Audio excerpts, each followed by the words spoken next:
My name is Ronaldo Hilton, the Chairperson Designee of the New York City Loft Board. Welcome to our July 11th, 2019 public meeting. Section 282 of the New York State Multiple-Dwelling Law establishes the New York City Loft Board. The board is charged with overseeing the conversion of interim multiple dwellings from commercial and manufacturing spaces to safe, rent-regulated residences which comply with the minimum standards of safety and fire protection stated in Article 7B of the New York State Multiple-Dwelling Law. To achieve this goal, the board adjudicates and mediates disputes between owners and tenants, tracks the progress of each building undergoing legalization, and prosecutes parties who violate the loft law and the loft board rules. I apologize for the late start, but we will turn now to an announcement we have, which is that on June 25th, 2019, the governor signed amendments to the loft law into law. Staff has redrafted some of the board rules based on this amendment, and we will discuss those proposed rule changes. And Ms. Balsam will lead the discussion. I just want to take time to welcome Mr. Bowers back on the board this morning. As you know, Mr. Bowers, thank you for taking the time out and whether kind of making a big effort here to come out. We missed you. Well, pleasure to be here. And It's a pleasure to be here. I've been looking at four walls. All right, Mr. Carver, also welcome back. Thank you. All right, Ms. Balsam. Okay, so as I said to the board members when I sent you the documents, we were going to start with 2-08 because that is the section that required the most changes based on the law, I think. So for the board members, it's page 141. For those of you in the audience, we just have 208. So you start on page 1. So if I say page 141, that's your page 1. Okay. So there's nothing on 141, on 142. Actually, Yeah. I have a question on 140. On 140? Yeah, and it's kind of a general question. With regard to the new chapter 1 where we have definitions, Right. it seems that as I go through chapter 2, I find places where there are still definitions. Right. So beginning with, one of the things we don't define anywhere is zoning resolution. So my question is, should we specify that it's the New York City zoning resolution in 208A1 little I and define it somewhere just so we're so clear about everything else? That's perfectly fine, and we can certainly add that.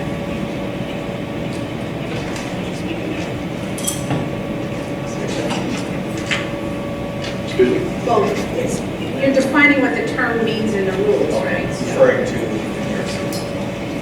Right, and then subsequent to that, 208A1 little I then defines a building in using the same words, albeit broken up with subscript letters, as is in chapter 1. So is there a reason to repeat it? So originally, when we moved all of the definitions, we were going to do a much broader version of the rules. And then the board, that we sort of pulled back from that, and we were going to do only limited changes to chapter 2. And I was concerned about changing the definitions that were in chapter 2 if we didn't, to delete the definitions from chapter 2, from the sections of chapter 2, if we weren't changing all of chapter 2. So I left them there, and if you look at the definition section for chapter 1, it does say, unless otherwise defined in these rules, the terms below have the following meanings. Right. So to the extent that there might be a conflict with 1-12, the definitions that are in chapter 2 would be controlled. All right. Okay, so I was concerned, again, about changing definitions since we weren't wholesale changing chapter 2 again. So As we had originally. there are maybe so far in my reading of chapter 2, I've come across half a dozen places where there are definitions, Yeah, and some of which are, also Yeah. in one and book. some of which aren't. I guess the main thing we want to make sure is if it's in both chapter 1 and chapter 2, that they're identical. No, they don't have to be, because chapter 1 says, unless otherwise specified, here's what these terms But mean. actually, it would be nice if they were identical. If they need to be identical, yes, it would be nice. And we can certainly look at that. Right? Yeah, we should visit whenever we see them. Um, Yes, and I will drive you all crazy with that. I appreciate that. Speaking of which, Yes. Can you speak into the yeah, microphone? sure. Thanks. I don't think your mic is on. I think our terms that are defined are lowercase letters, or are they uppercase? I think they're uppercase, they should be uppercase. They might be lowercase, in which case the reader wouldn't know that it's defined. Defined term, yeah. Yeah, so maybe at some point, someone should take a look at that. Okay. And also on page 141, you have a typo in line 4. I'm just striking out one of the section numbers here, the section 7. Oh, yes, thank you. That's on line 4, yeah, I see it. Okay. Any other comments on 141? So we got 142. Oh, and the other, just so you know, the other thing that I did was, remember I had mentioned a while back in the meetings that there were 32 cross-references to chapter 1 in chapter 2, so I also changed all of those cross-references as long as I was doing that. So as long as we were, doing this massive rulemaking. Okay, so we're adding to a reference to 281 5. Thank you. My glasses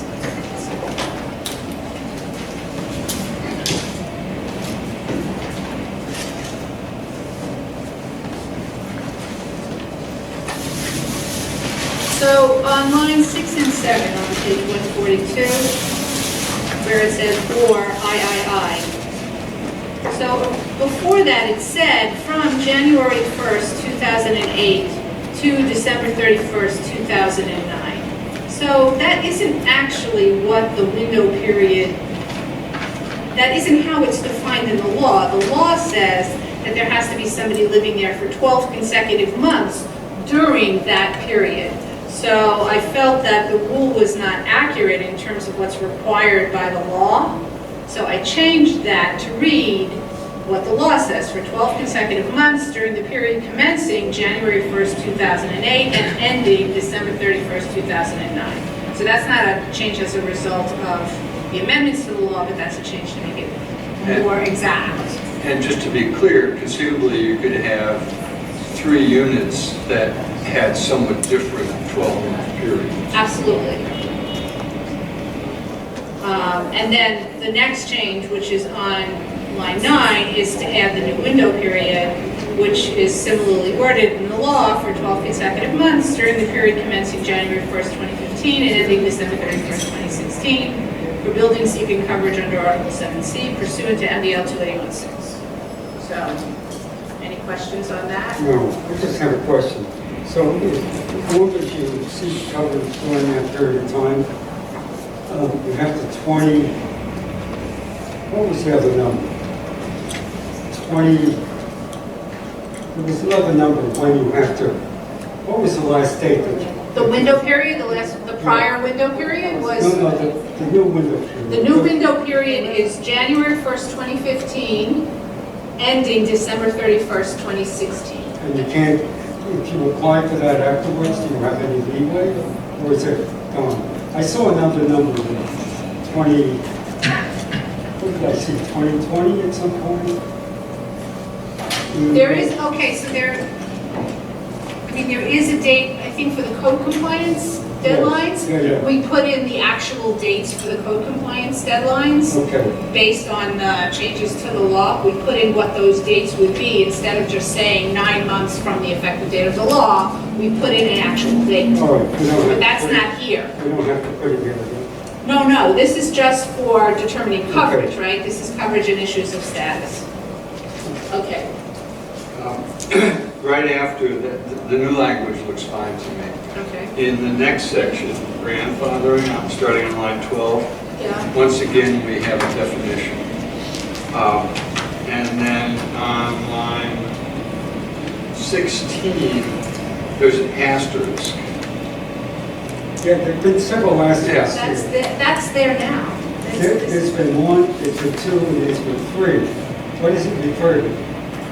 I don't know. That's in the rule now. I mean, there's an asterisk, there's a footnote. Usually there should be a footnote, right? But I would suggest we strike it. strike it? Yeah, Yeah. it has no, it makes it look like there's something you Something should there. be looking for. Let me just make sure.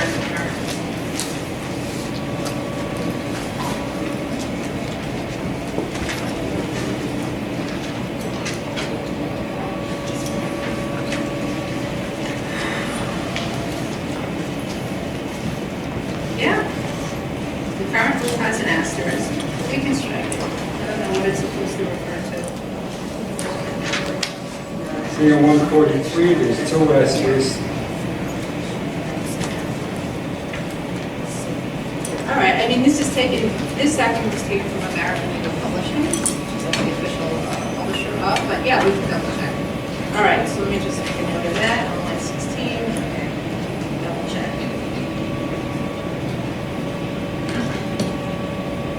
Similarly, in little I under grandfathering, minor modification, administrative certification, again, those are in the definition section. Right.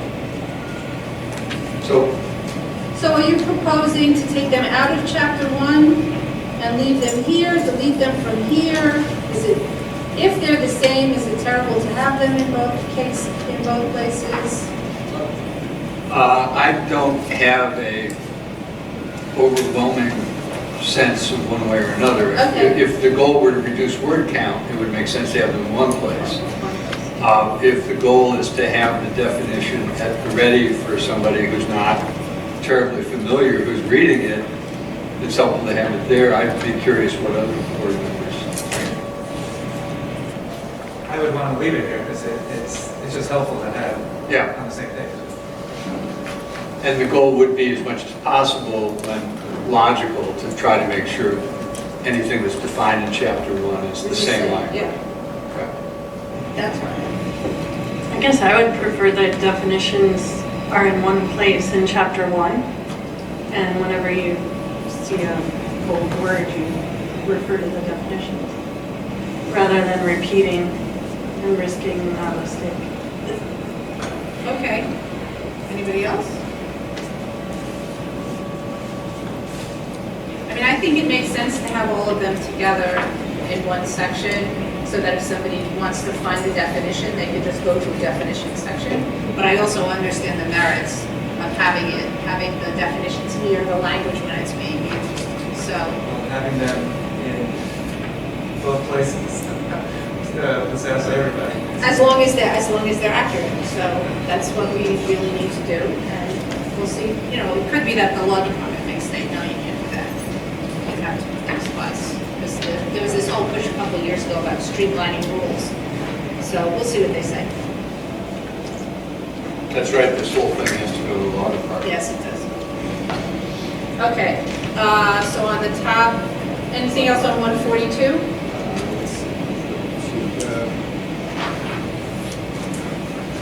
Actually, on the top of 143, And the double aspect. you have a double asterisk. We also refer to the Board of Estimate. And since that's been gone now, what, 25 years? Does it make sense to refer to, I think so, I'll tell you why. this is from my experience. I was at the law department. The city council and the mayor's office sometimes fight over who is the lawful successor based on any particular topic. So I don't know that we would want to actually choose A successor. a successor, yeah.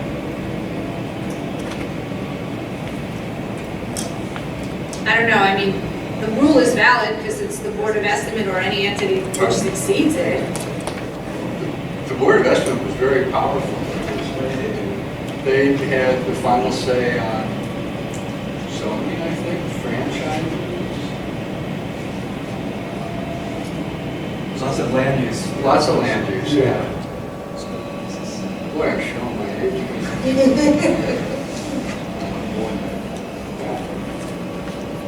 Well, it just seems to me if you've got something that no longer exists and you have a new attorney or professional looking at this, for them to, I guess in the age of Google, I'm sure there's a Wikipedia entry.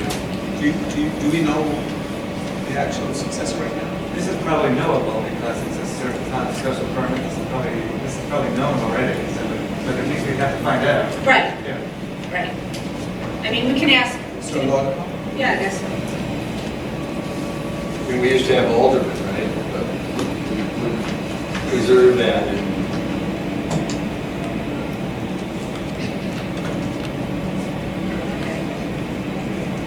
Andrew Double Asters. Yeah, I saw that. And 16 is. I wonder if the double asterisk defines the successor agency. I doubt it very much. I'm sorry, Mr. Barrow, it's, 16 is a triple asterisk. Yes. where's the triple asterisk? Line 16. Line 16. Line 16? And 16. I'm sure they mean things, but if there is no, they don't reference anything, it's actually, and, they're falling out, right, that's what I'm saying. Actually, to be really accurate, after 4 parentheses 5, it should be a colon. That is living independent. Or common? No. Be the residents of a home or family as defined in MDL 4 parentheses 5. You're saying colon? Probably, it doesn't matter. But Okay. anything, it should be a colon, not a comma. Okay, I'll put in a colon. I know you had sent some comments in advance about that, and we will make all of those Yeah, right. corrections. You Just so you probably know. want to, Elliot, you're probably going to want a comma after is, too, right? What? You're probably going to want a comma after is. We can. I don't know if that makes sense. Well, Do a you have colon is a colon definition. instead of colon afterwards? No. A semicolon. All right, can we discuss punctuation Yeah, we'll at do it another later. time? Yeah, okay. Thank you. Okay, let me just note, like on lines 21 and 22, where 2-08 is underlined, that's not because it's new, it's because the document had links in it, and I didn't get a chance to take out all the links, to deactivate all of the links, so that's why they're underlined. Is the intention to have them in the final product or not? No, they will be there in the final product, yeah, but So they won't we'll- be underlined, it's not new material. Usually Right, new right, material right. is underlined, Yeah. right, so that's not actually new, it's just because they were links, and there was only so many links I could de-hyperlink before I got the document out. Anything else on 143?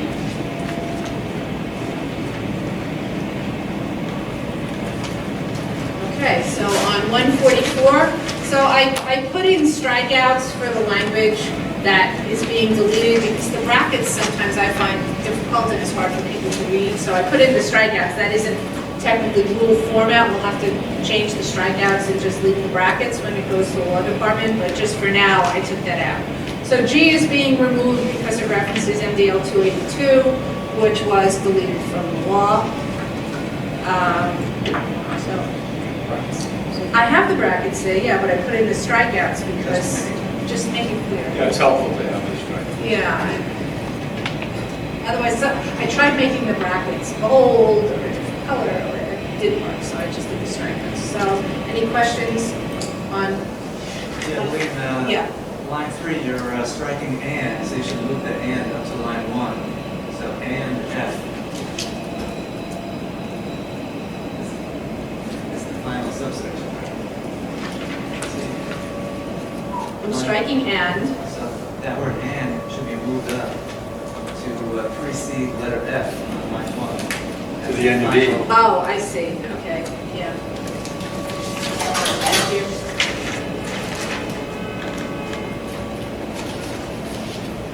Okay.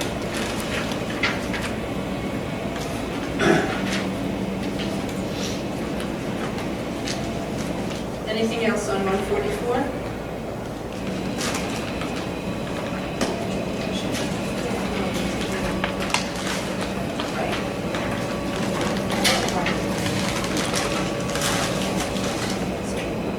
Right, but I don't think that this doesn't apply to that. Right, just the statute of limitations. Right. Okay, 145, on line 5. So the law changed it from, took out the basement, and so we just made it not be located in a cellar. And we had had some referential definitions. Those had proved problematic in one case. So we decided to just leave it vague, but we're open to discussion on that. With regard to, Cellar. Should we include the definition? Should we include the definition, or should we? We should include that. Sure, in chapter 1, No. The way that it read before is not be located in a cellar or basement. As such terms are defined in MDL 437 and 438. And we had a case that involved a basement, and there was a lot of discussion around that definition. Is that the right definition? Maybe in our case we wanted a different definition. Ultimately, it was resolved in a different way. But one of the questions that staff had for the board is, should we keep the as such, it would be as such term is defined in MDL 437, which would be cellar, just only cellar. Or just Put in the definition of cellar that's contained in 4-37. I mean, we could do that. yeah, in chapter in 1. the rules. Yeah, so here's a problem. What if What if we change What it? if they change the MDL, then we have to go back and change it? Well, that's why cross references. So am I correct that a cellar duplicates non-livable? Yes. The basement might implicate livable. Right. Yeah. So it's a more specific term? Well, as defined now, it's where less than a half of the livable space is below grade for cellar. And basement is where more. No, cellars are below basements. It's above ground, basement, less than half cellar. is below grade is the basement. Oh, sorry, Right. yes. Nice try. Right, They always so go that's how it's defined now, so, I don't know, maybe we just put in a definition as we know it now, or do we just reference what is in the MDL?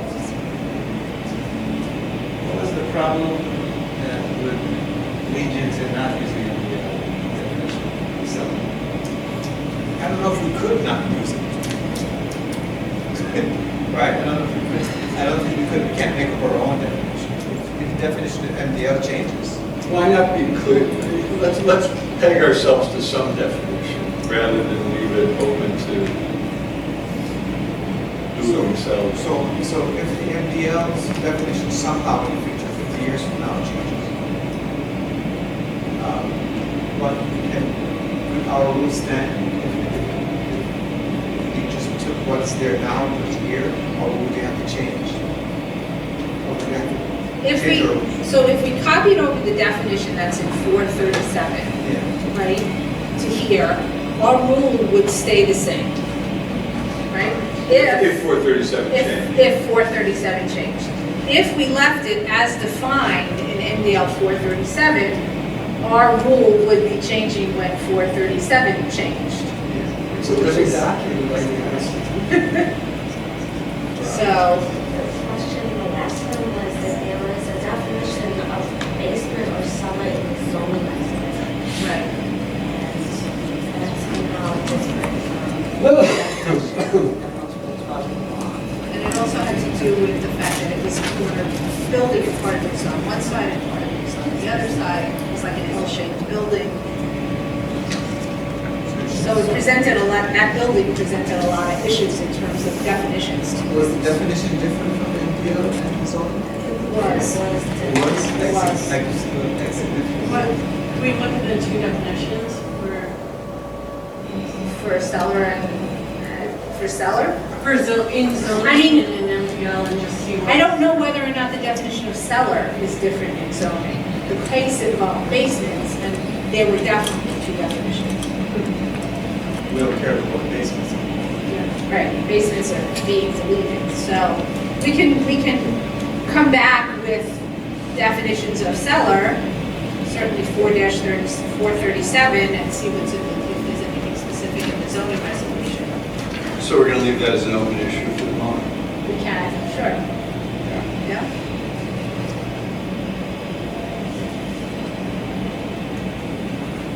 So what are we using?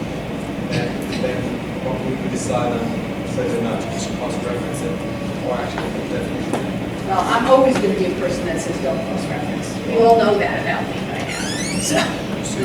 So, But doesn't but- that create a problem? well, it can. I mean, if you want the obviously, if the board wants the cross-reference, there's going to be a cross-reference. I personally am not in favor of cross-reference. You're in favor of taking existing language and plugging the language? Yes, that's my personal opinion. Do we have a lunch break? Can we just get the, not yet, but can we just pull these two definitions Yeah. and read them Yeah. today? Yeah. That's It's probably the same thing. Okay, I'll talk to you about where it's located and all that. Okay. All right, but the deletion of basement obviously is required by the law. Yeah, no, okay, so that's 5 and 6. At line 10, we're taking out the window requirement, because the law took it out, and then we have to change the numbering down the line. And then in terms of the industrial business zone, so the law added the language on line 16 here on page 145. Unless the building is in a district zoned M3, as such district is described in the zoning resolution of the City of New York. In effect, at the time the application for registration as an interim multiple dwelling or for coverage of residential units is filed. So that was taken directly from the law, that's what it says. Thus far in 208, we've capitalized zoning resolution, but here it's lowercase. I think the law has it as lowercase, it's in Yeah. the law. probably. So, but we should be consistent, so does the board want uppercase or lowercase, just tell me. Consistent. Uppercase. It should be consistent throughout. I think the defined terms are actually lowercase, unfortunately. So we should at some point decide that we want to always use an uppercase when we're purposely referring to the defined term. Probably yes. Yes, yes. It's going to be a lot of work. No, well, I got interns. It's a good time to have all that work. I got interns and no meeting next month, so. All right, so we will make zoning resolution uppercase throughout.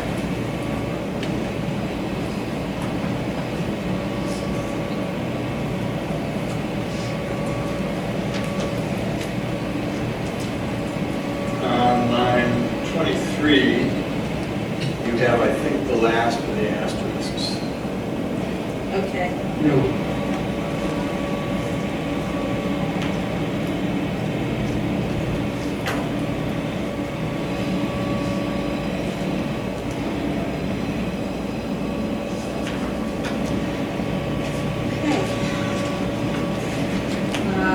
Line 27, we just changed the lettering. E became D, so now this becomes E. Okay, and then on page 146, so there were a lot of changes around, are we done with 145? I just have a quick minor. Yeah. Rather than lettering them to sometimes just write on it, on the original. For example, 10, C you're taking out. Yeah, I mean, we could say next to C, we could say reserved, and then keep the other numbering the same. Because I was just wondering if it gets confusing down the line for other years, cases. Referencing 2010 on log, it has different letters. 2000. It could get confusing.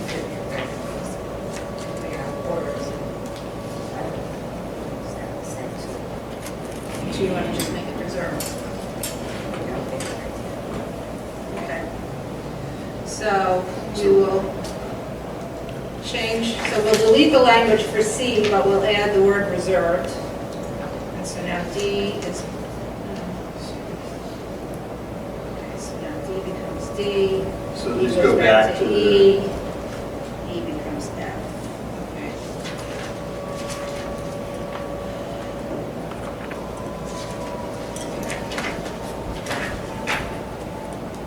All right, on 146, just yeah, one more. before we leave A, B, C, D, E, F, on line 145, line 26, you've stricken an and there. And Mr. Carver put the and back in the last letter of the prior.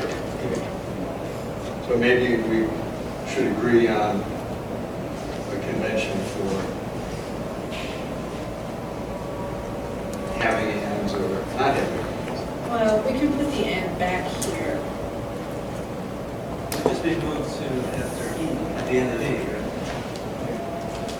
Well, that's where it is now, and I struck it because, see, the G problem, is no longer final, right? It's final is now F, right? yeah, So that's N goes. what G? Was there a G? There was a G that's stricken. Section. On page 145? No, that was No, before. 145. You're on 144, we're on. We can put the and back. You can either leave the semicolon or the and, Okay, one or the other. okay. No, and is actually important. Yeah, no, you can't. You need the semicolon. You need both, actually. And the importance of and is because You need them all. you need them all. Right. Right. So like, if you look at lines 15 through 19, no, on line 19, right? Except for buildings located in these areas or Long Island City, right? Right. And then you go, that's why you're going up another level. Oh, I must have put that F in. I think I put that F in to make it clear.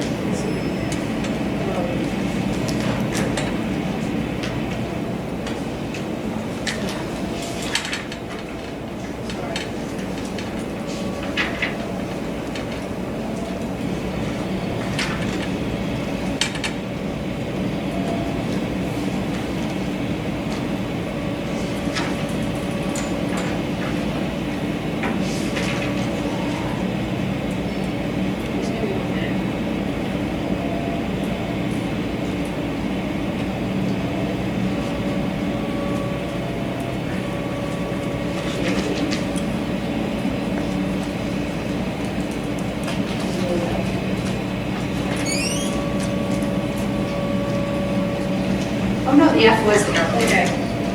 The F was there, okay. So we'll just make that back to that. Okay. All right, anything else on 145? Okay, 146, as I said, a lot of information about inherently incompatible use. So one of the additions in the law was that the use had to be inherently incompatible with residential use by creating an actual risk of harm that cannot be reasonably mitigated. So that was added to the law, so we added it to the rule.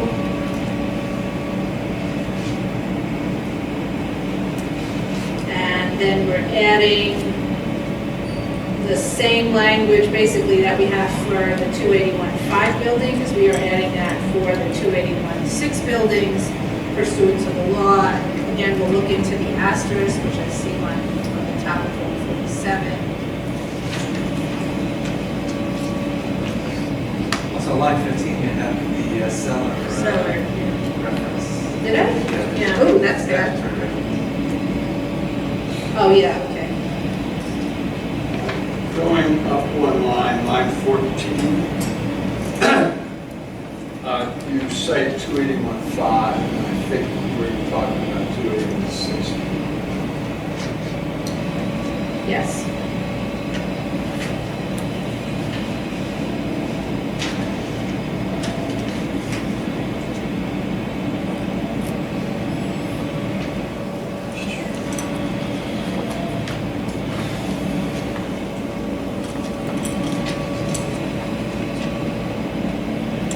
Over here. I saw that. Over here.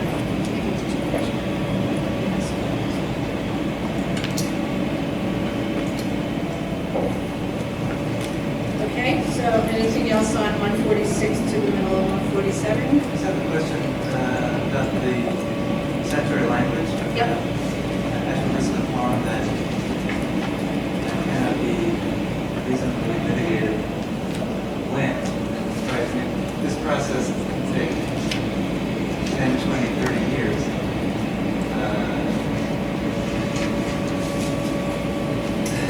I don't quite understand what that's supposed to be doing.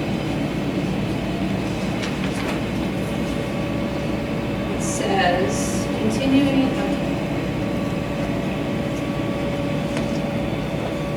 it says that at the time this subdivision shall take effect, which is 2019, right? And continuing in the until the time of the submission of an application for coverage by any party. So I think that's the time frame, right? Also contains the use of legal operation actively and currently pursued, which uses in use group 18, which the law court has determined in rules and regulation is inherently incompatible with residential use in the same building by creating an actual harm, risk of harm which cannot be reasonably mitigated. So it seems to me that the beginning of the sentence gives the time frame. So when refers to contained rather than mitigated.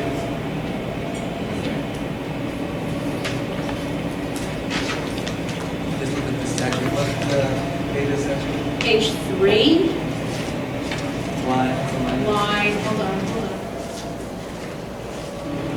35, it starts on line 35 with the II.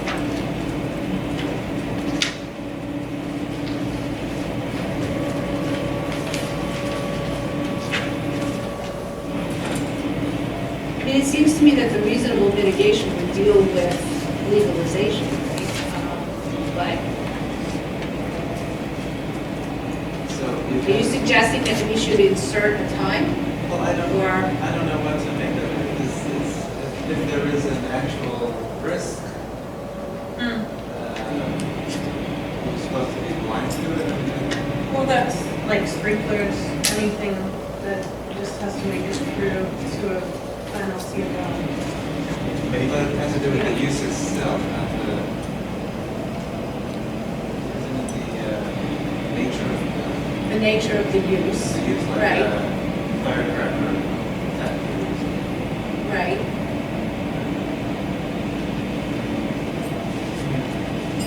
Are you satisfied with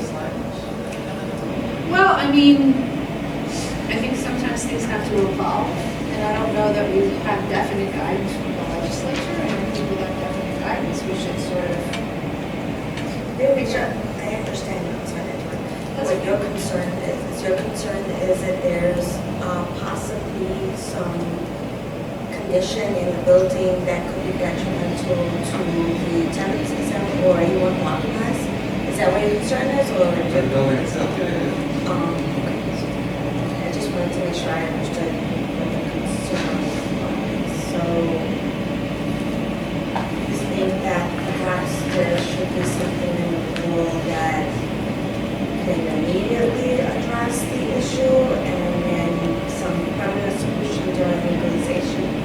Is that what you're saying? I mean, definitely not in this part of the rule, this is about coverage, right? But, so perhaps in another section of the rule, we can talk about something that the owner can do to mitigate the harm, the potential harm, while the legalization process is happening. Is that- Are we saying that we're going to allow coverage for a residential unit while we know that there's another use in the building that can't be allowed, and that it might be mitigated 20 years from now? I'm just trying to understand what this might be. Which, if that's the case, that's exactly what the fire department has argued over the past few months.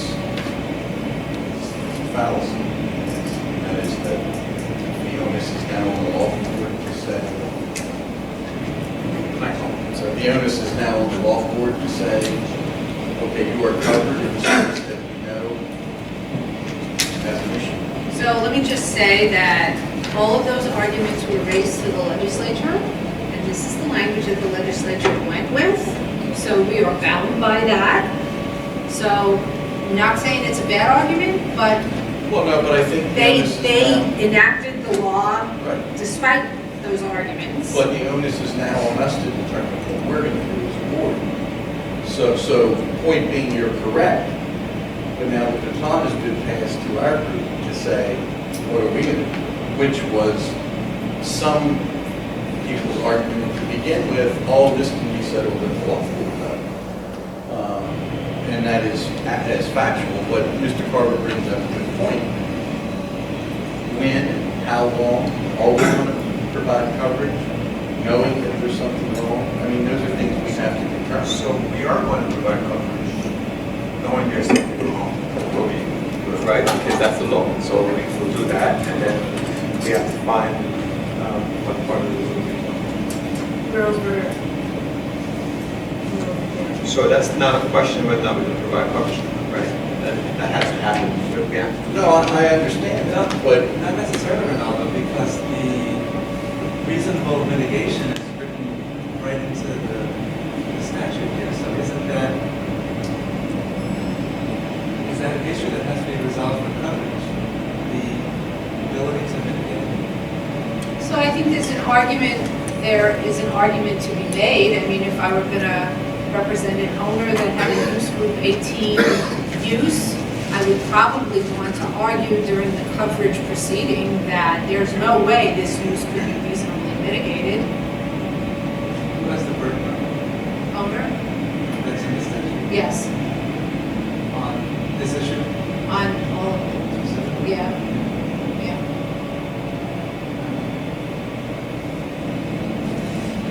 And say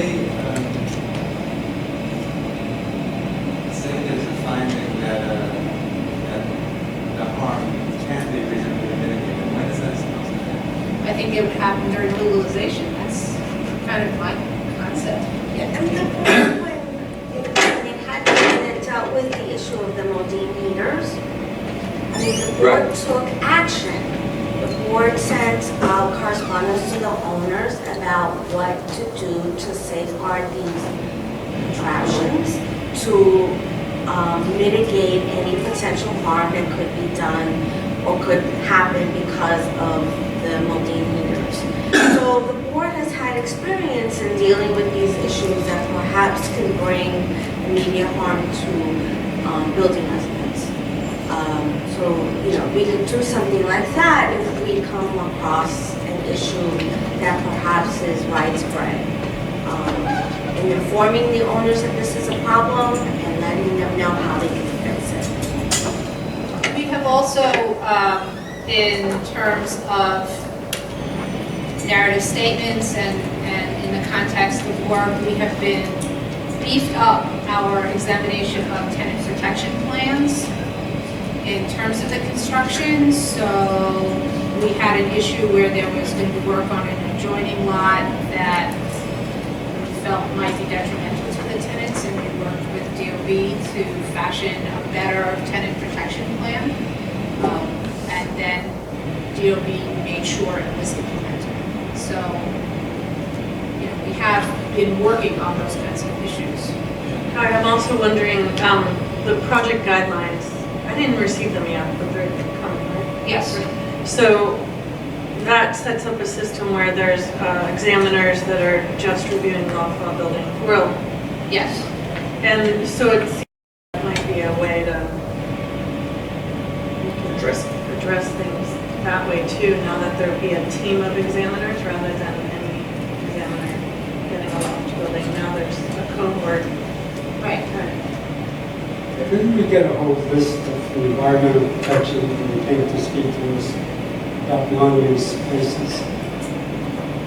Yes, and we do have information in the rules. I mean, we have a rule that talks about the different kinds of uses that would be inherently incompatible. So, but what the legislature did was they added a level. So you could still have an inherently incompatible use, but now we're supposed to take into consideration in determining coverage whether or not that use could be reasonably mitigated. And I think, it seems to me that the way it's supposed to work is that the mitigation would take place during the legalization process. And yes, I agree with you, it could be a very long time. But on the other hand, if it can be reasonably mitigated, I think the legislature's idea is then the building should be covered. That's what they were looking to do, for better or worse.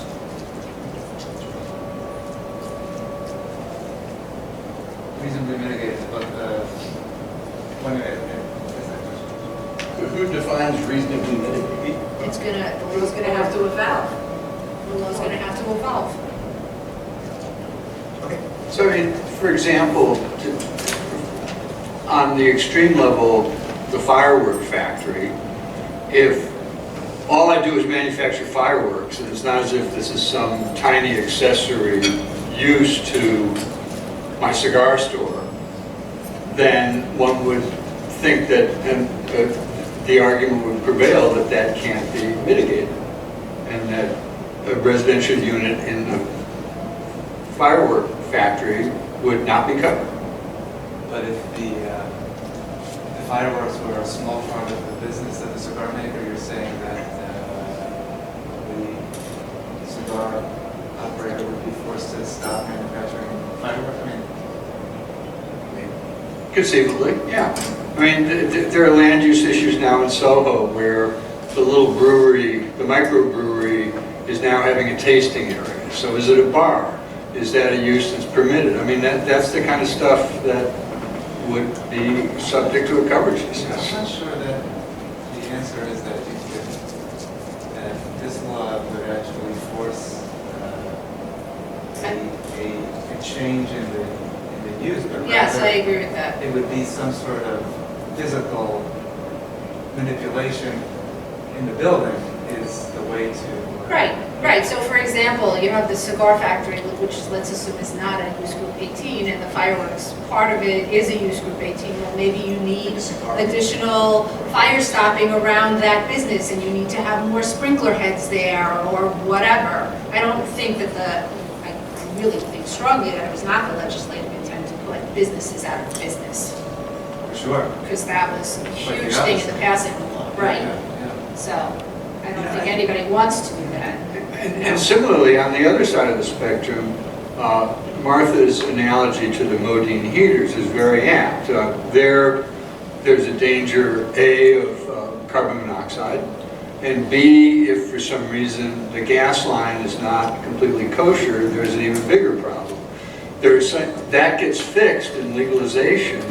There are buildings, undoubtedly, from the 1982 Loft law that have not completed legalization where those Modine heaters are still in operation. So it's up to the board with its heightened enforcement powers and its higher fine powers to move owners through the legalization process to address it. But could reasonable mitigation include shrinking some of the residential tenant space if that were required to mitigate the harm of the commercial use? I think it could.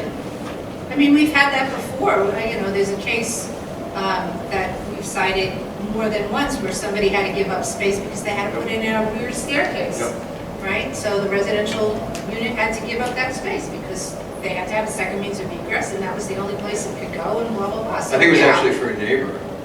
There's one case where... For a neighbor? Yeah. Okay. Yeah. But I know that there was Yeah. one where somebody had to give up space to put in Yeah. a rear staircase, and they fought. And the board said, no, it's required, and that's that.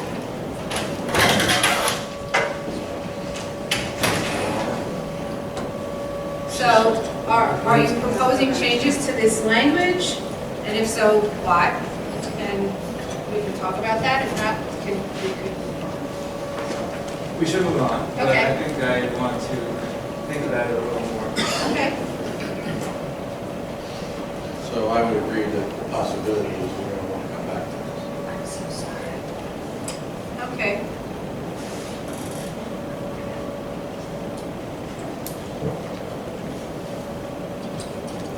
Okay. I just want to make it clear, I don't want like stuff that's really going to like deliberate like really crazy stuff and try to solve all the worst problems here. I mean, I think the rules are rules, and we can move forward with these rules, which are critical right now to move forward. We don't want to spend so much time trying to work out some of these issues which are not easily worked out, right? So if we can, as much as possible, with all respect to everybody's opinion, but I just think we need to really move on with the rules. And I will say also that the universe of buildings to which this language now applies is much smaller, right? Because now it's just used for 18 buildings. And I don't know how many people are actually living in use group 18 buildings, because they are high hazard. I mean, really bad stuff, so I'm not sure if people are actually living there. Okay, anything else on 147 before we move on? Okay, so on 148, so that part of the rule, this deals with when a building that has a certificate of occupancy doesn't have to register. And this part is dealing with study areas. So we just added in, again, Chapter 20 of the laws of 2015, which we had never added to the rules. And Chapter 41 of the laws of 2019, which of course are the 2019 amendments. And then the date becomes June 25th, 2019, for buildings or structures, a portion thereof seeking coverage under MDL 286, as enacted in Chapter 41 of the laws of 2019. So 281.5 has several different iterations of laws that changed it. So we added where we needed to, and then added 281.6. One question, the structure of this Section 5 study area. Does study area have any validity beyond? In 1982, there were study areas where the Loft law did not apply, subject to the completion of the study areas. But I don't think there are study areas that are applicable to the 2010 law. So in reading through this, it struck me like, because then we get into certificate of occupancy under just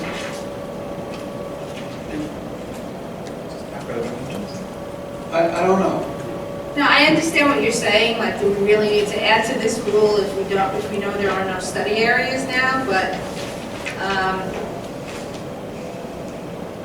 Because that B, certificate of occupancy, is that 5B?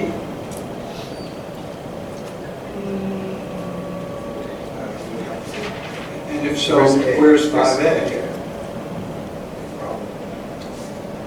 Because it seems like this is a different topic. yeah, no, hold on a second.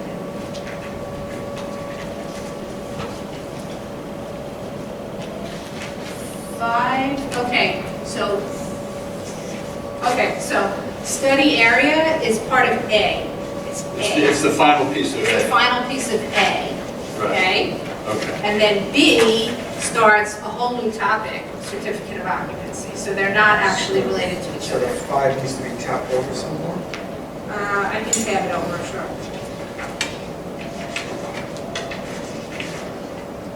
Yeah. Okay, that's what. Yeah. I'd like to go back to line 8 through 12.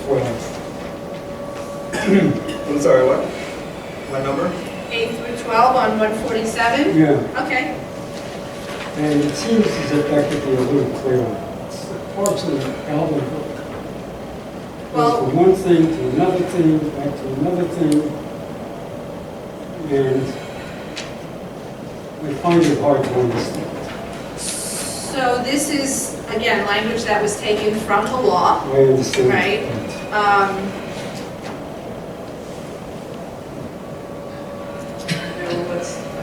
I mean, I can break it up into separate sentences. That would be better, I think. Let it go either one on sentence, go from one subject to another subject.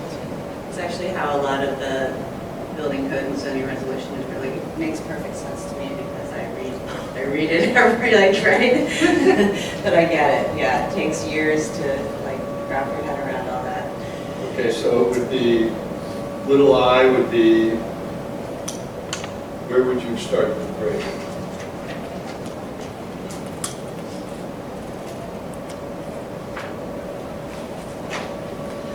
I guess we could put in a colon after that. Right, not be located in the same building that, colon, contained as of June 25th, Oh, excuse me, what line are we on? 8, 8, oh, right? Contained as of June 25th and continuing at the time of submission for coverage by any party.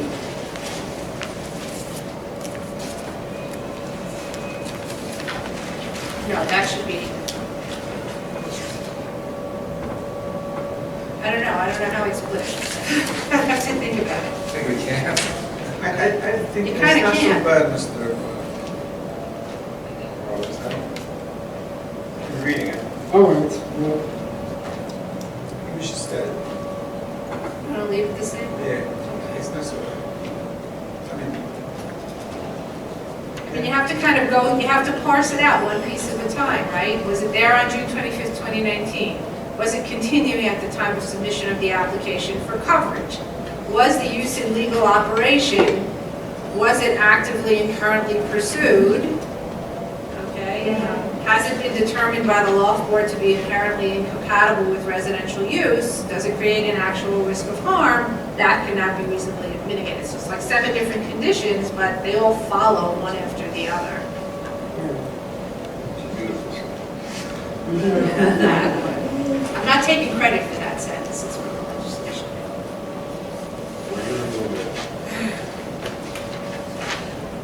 Okay.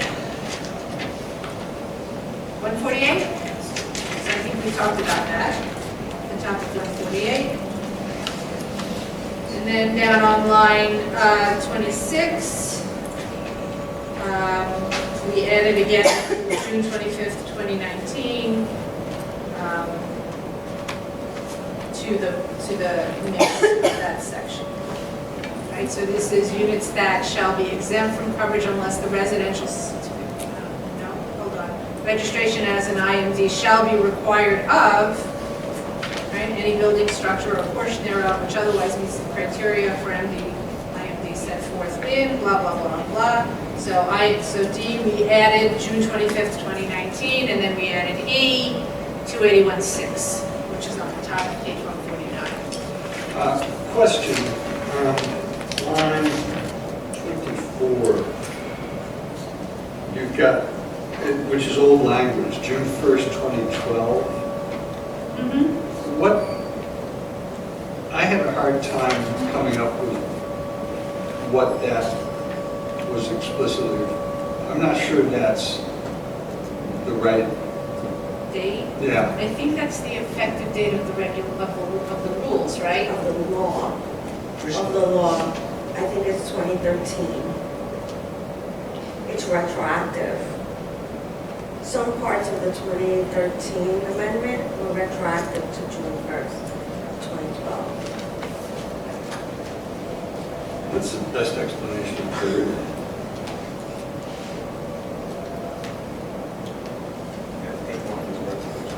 No, we could look at I can bring chapter 4. I have it over here.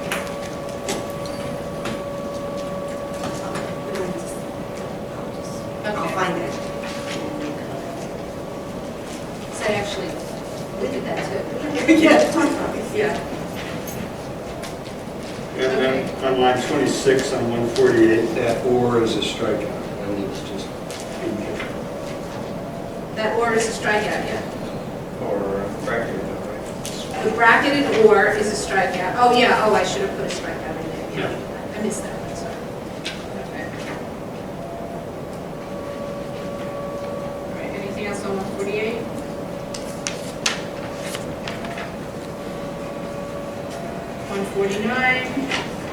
Yeah, 149, lines 5 through 10 seem to be like that character in Catch-22 who says everything twice.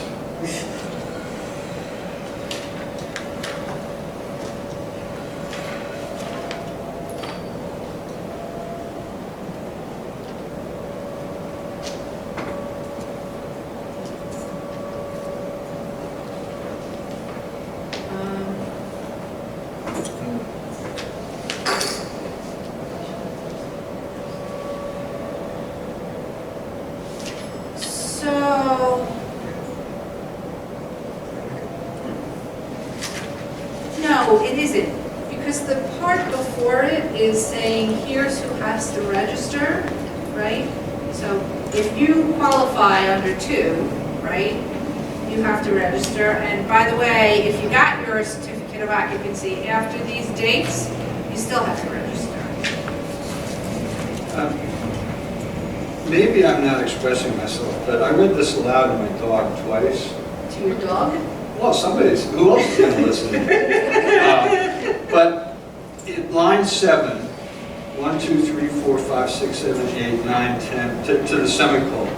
Oh, I see what you're saying. It appears Okay, that yeah, the yeah, end yeah. of line 7, 8, 9, and 10 are exactly the Yes, same yes, words Yes. as lines 5 through 7. Did the dog agree? Dog always agrees. Well, that's a beautiful thing. I think dogs agree. Especially if the treats are up on the table, you know, if it doesn't agree, it won't do it. So am I missing something? No, I think you're right. Hold on. I think the dog is right.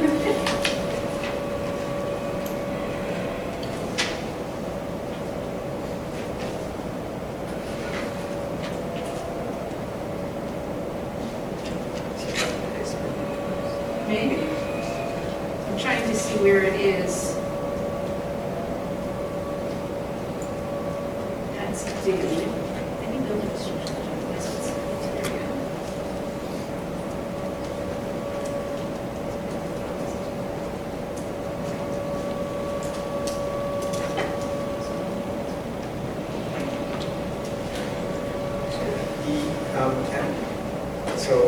So that first, that word issuance was where it begins the sentence. Is that a continuation of E? Should it be? No, it shouldn't be a continuation of So D. it's something missing. I'm trying to find where it is. Okay. Oh, it's D. Okay, so D. I'm looking at the old rule. There's a D there, right? Bracketed D.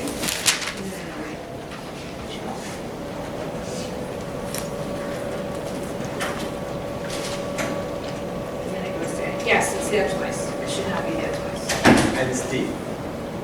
Or no?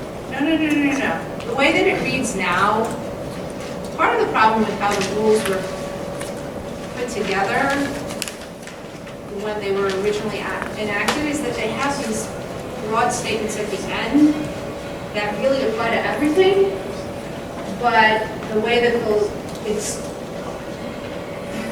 graphically speaking, it looks like it's part of D, but really it isn't, right? It should be a separate section.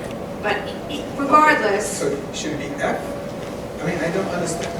So, what you see what I mean? yeah, I understand what you're saying. Okay, so first of all, everything after the semicolon in 7, where it says issuance of a certificate of occupancy pursuant to, that's duplicative, and that should be stricken. So 7 through 10. 7 through 10 should be stricken. Okay, that's just duplicative. And then the question is whether or not we should make this sentence F, which we could. There's no harm in doing that. All it's really doing is it's stating the affirmative of what's been defined previously. Correct. And I'm in favor of leaving it in there because it's been very helpful to us in various cases. I think for the sake of structure, just make it an F. You can't because It's not, little I Yeah. is a colon. I was just gonna say that, right? right. Okay.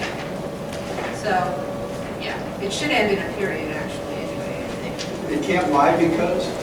Because the itemized letters follow in the sentence that starts with 2I on line 12. Right. Right, it sets forth A, B, C, and D as the criteria.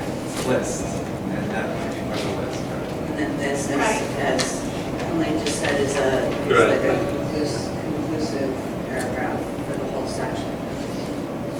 So you, let me see, We'll just leave it. I mean, we have used it and it does have all of the dates in there, so Is this like a note? it's kind of like,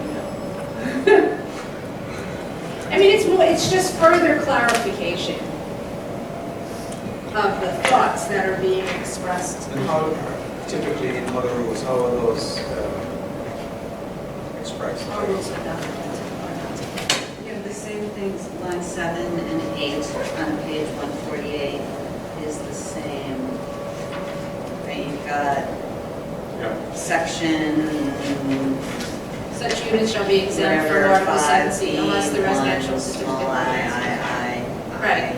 And then, If you tab it to the left, does that help you? I can do that. Clear that it's a separate thought? We should do something with it. It should be there, but it really shouldn't be floating around there. Yeah. Can it say something like? Well, on Heather's point, we have the same problem. Yeah. Well, I don't necessarily. Elaine, she'll figure it out. yes, we have formatting problem here. Yeah. No problem. Okay. But maybe, yeah, you're right, tab it over to the left, please. Okay. I mean, with this one, the other, it could go up at the start of the section, but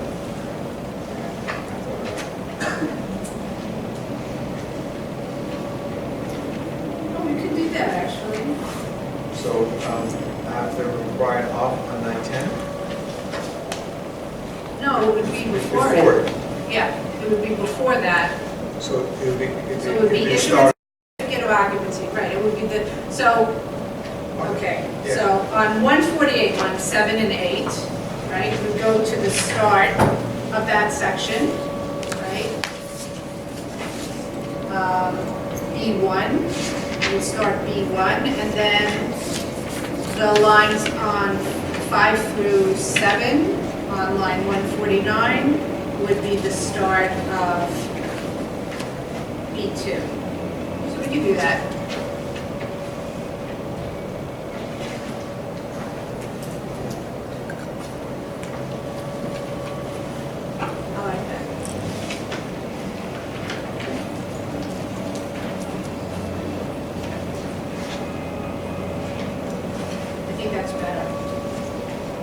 Does it exist anywhere else in like these type of things? I don't know, I'll have to check. Yeah, it's down the bottom. 26, 27, 28, on the bottom of 149. I hate to say this, but moving it to the front is not all that logical because these are points that follow as a result of that language. So it's something we can think about later. I mean, I don't know if we need to grab a look at that. We understand the problem. Yeah. Thank you for pointing it out. Can you add some like further work or something?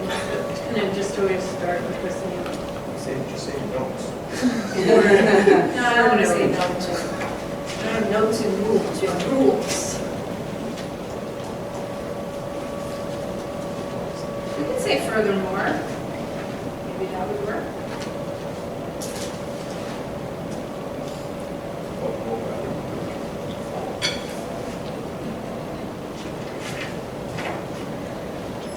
All right, we'll think about it.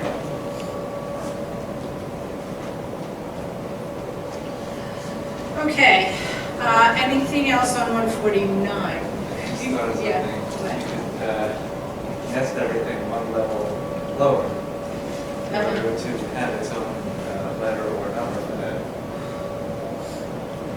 You can work it out that way. There's so many levels. I know. But it should be able to be cited. I know, That's the problem. I know. Yeah. Instead of just hanging out there. Yeah, no, and we've had that. Well, to the extent you want to cite this, you would right now just cite it on, you cite the one before it, right? Yeah, you would cite the one before it and you would eliminate the stuff before that's not relevant. You got cited. Okay. All right, anything else on 149? E and F. EMF, yes.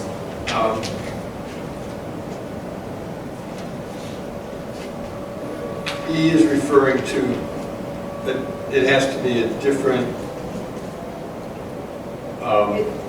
It's this the is, 2015 amendments. right, but this is actually something you're correcting, Yeah. not because of the new law, but Correct. because of a weakness in prior drafting.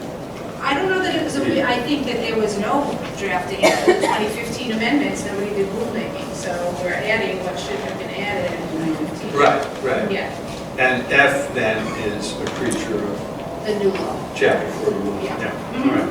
yeah. Then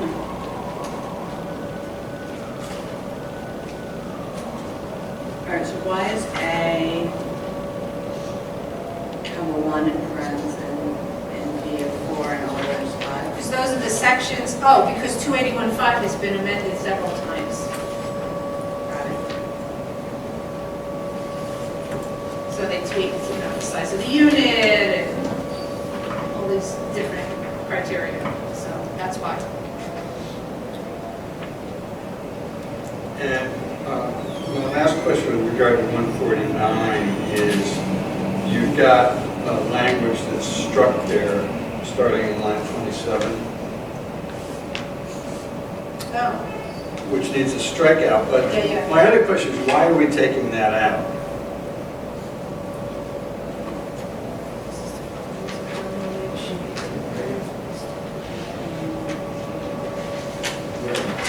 Where? 149, 27, That's right, 28, that's the strikeout. moving on to 150. I mean, it seems to be a distinct thought that if there's a lapse in the TCO, we're final.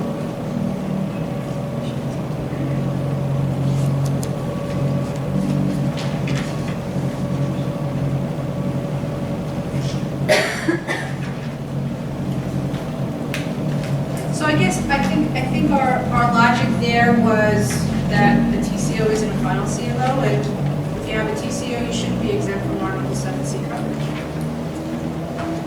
So if you get a TCO, but you keep your TCO in place until you get the final, why should that exempt you from Article 7C coverage? You didn't have an MDL 301 C of O on the correct dates. So why should the fact that you got a TCO and you kept that in place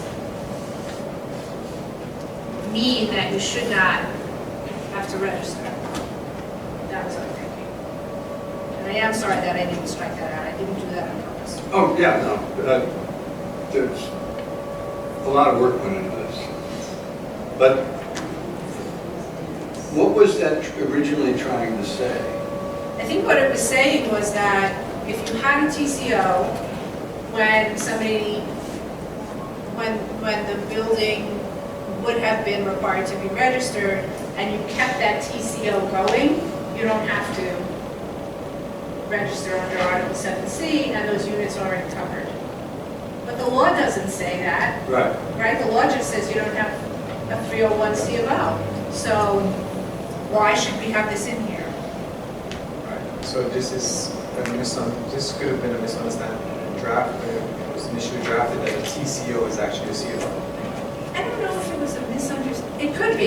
It definitely could be. But I don't know. I think it was. It seems to me, and I wasn't here, and I don't know, but it seems to me that there was something. There is some logic to it because the owner has already done all of this work and obtained the TCO. So do we want to make the owner have to start basically from scratch with a narrative statement and a legalization plan, etc.? So I can see where it came from, but I think it's subject to a lot of abuse. And in our experience, to be perfectly honest, the owners that come in with TCOs, they haven't kept them up anyway. So I don't know that anybody's ever exercised their rights under this to say, I don't have to be covered. But you're saying it might be applicable to say, oh, you have a TCO, we're going to exempt it from the narrative statement plan. But there's an issue of coverage. Right. It's So clear. we covered. Yeah, right, okay. So we're taking that. So we're okay with taking that out? Everybody okay with that? What are the line numbers? It is 27 and 28 on 149, and 1 and 2 on 150. Independent. No? You said? The end of 27? Yeah. Yeah. You say left? Yep.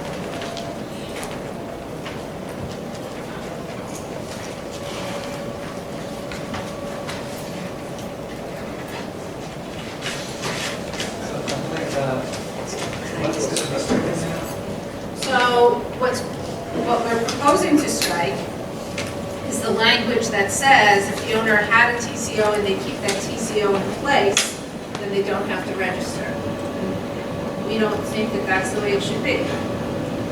The law says that they have to, they don't have to register with us and legalize if they have an MDL 301 C of O, and a TCO is not an MDL 301 C of O.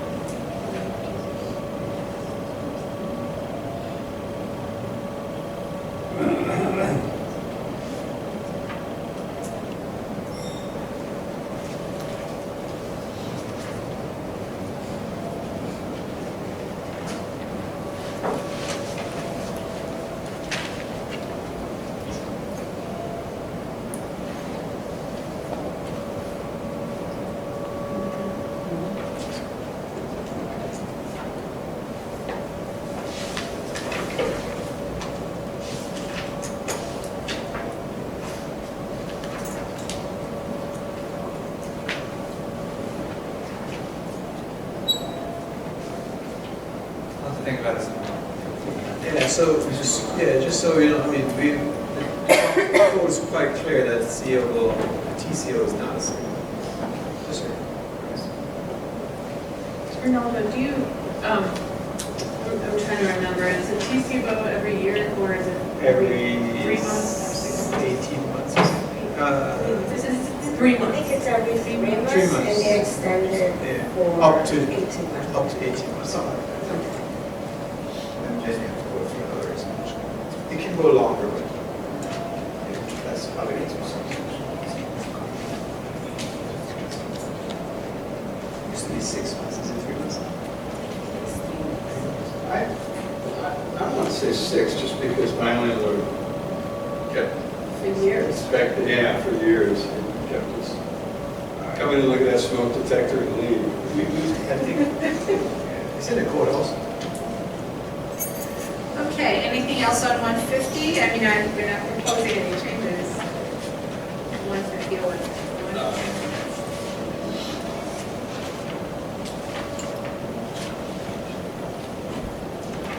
Okay, so then on 152, we have, we're adding 281.6. And also on 153, the West Chelsea exception, which the legislature kept in. Do we know why the legislature made an exception in West Chelsea? No.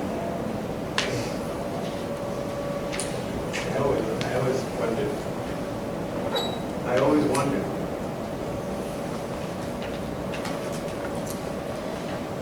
Okay, so anything on 152, 153?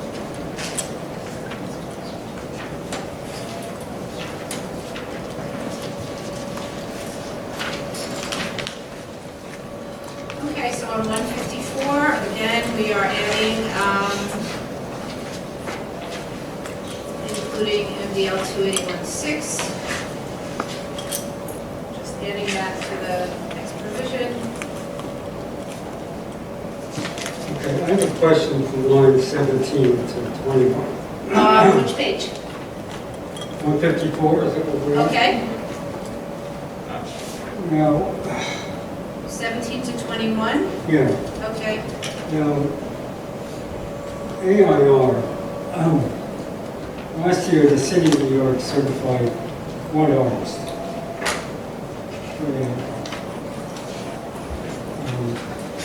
AR actually, to us, doesn't exist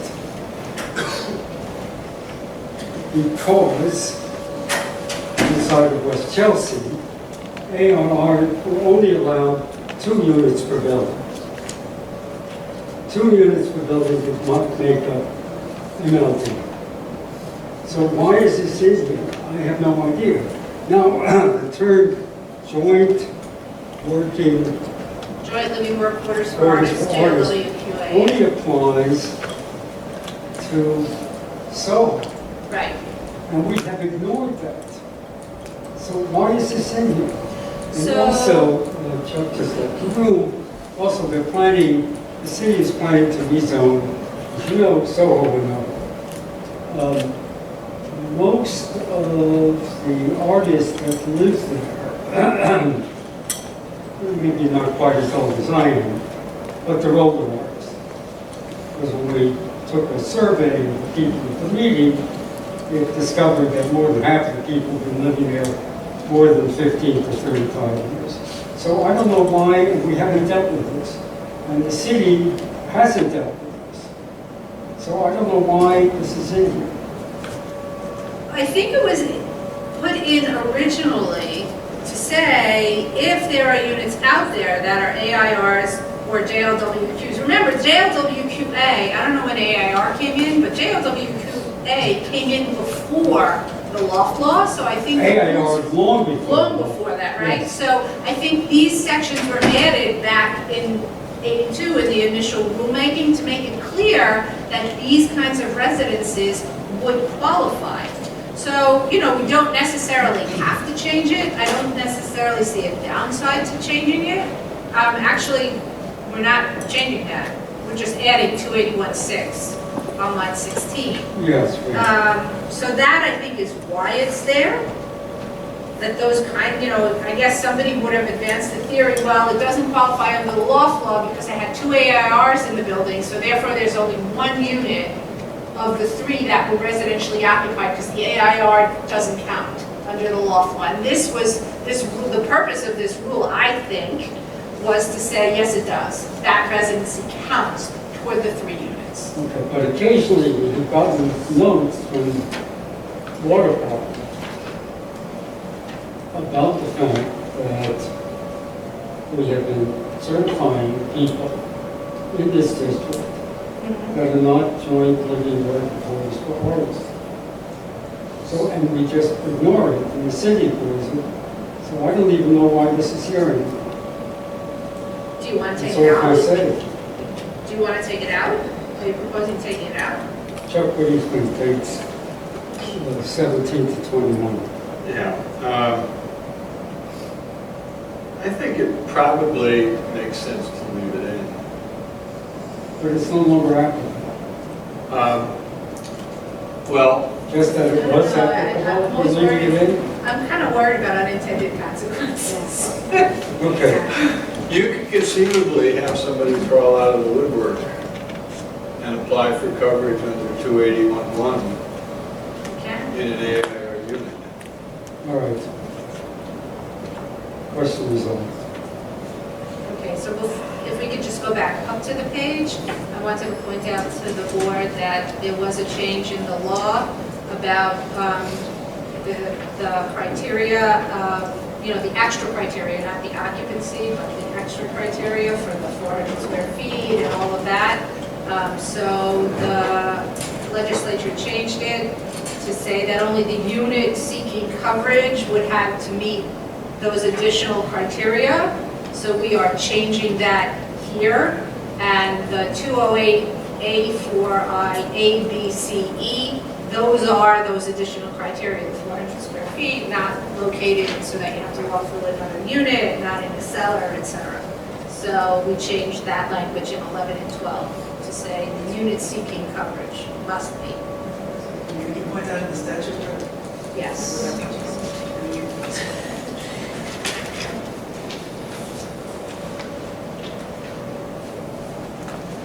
If you look at page 1 on line 14 of the statute,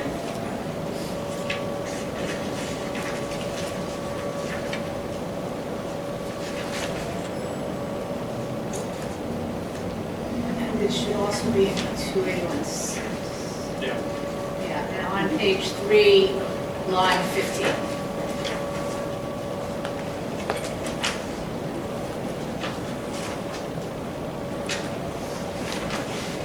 You see it? It's underlined.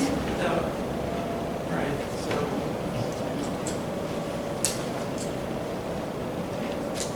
So you need the 3 units for the top part, but not for the bottom part. Sorry, where's that? In the law, right? So if you look on line 14 on page 1, it says unit seeking coverage, and seeking coverage is underlined, so that was the edit. I had a nice color copy where it was, the edit stuff was in green. Yeah, much easier. So the 3-unit minimum is gone? The residency, there's a 3-unit, except in West Chelsea, let's not go there. But yeah, the 3-unit residency requirement is still there. But in terms of these additional factors, not in the cellar, has at least one entrance that doesn't require passage, to obtain access, 400 square feet, that's just the 1 unit has to meet those requirements. The unit seeking coverage has to meet those requirements. Obviously, if there are 5 units for which people are seeking coverage, then all 5 of them have to individually meet those. Right, I'm just wondering what happens if, so it's a question of proof on the tenant's part. The tenant need only prove qualification of its own unit and not any other unit? Is that what you're saying? For those particular things, right? So only their unit has, so let's assume you have a building that has 2 units that are 350 square feet and 1 unit that's 400 square feet, right? And all of those units were residentially occupied for 12 consecutive months from January 1st, 2015 through December 31st, 2016, right? And now the person in the 400 square foot unit is filing a coverage application, right? So their unit meets all the requirements, right? The other 2 units that were residentially occupied don't meet the 400 square foot requirement. We could still grant coverage. Because the law now says that only the unit seeking coverage has to meet, in my hypothetical example, the 400 square foot requirement. So in essence, this is actually changing the ultimate unit count to 1? No, it's, I read it, and I think it's confusing because, so it's saying that the Does it make more sense if you use the word any instead of the? Not that I don't think we should change, just to think about it. So any unit seeking coverage. No, but it could actually change the coverage count to 1, right? Because there would be, even though there were 3 units that were residentially occupied, only one of them would be eligible for coverage under the law. So yes, it could change the unit count to 1. Yes. But the statute itself still says 3 or more. For an MDL. 3 units that were Residentially occupied. So you have to prove residential occupancy for 3 units. Even if the other 2 wouldn't qualify, Wouldn't meet the other qualifications. Yes. and therefore wouldn't qualify. So you don't do one. Yes. So that's the effect of this change.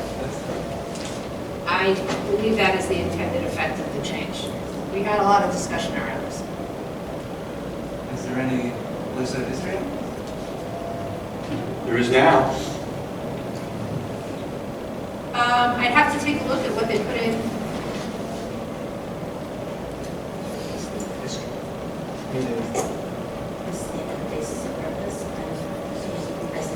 Yeah, I have to take a look and see like the cover memo and I think the mayor's letter in support talked about it, but I would have to actually look. But I believe that is what they intended. All right, well, thank you for your explanation.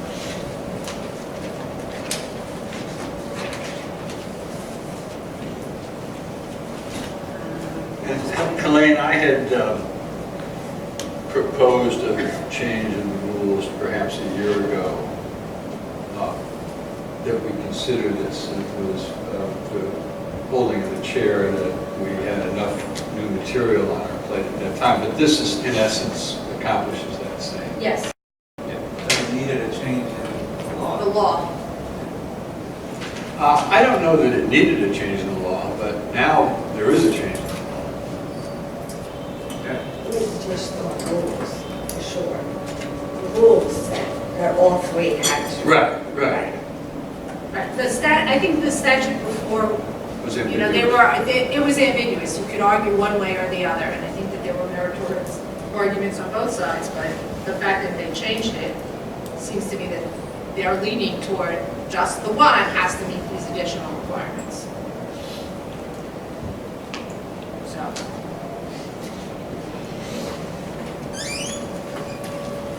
All right, before we move on. Yeah. On just another formatting, which Yep. 153, line 23.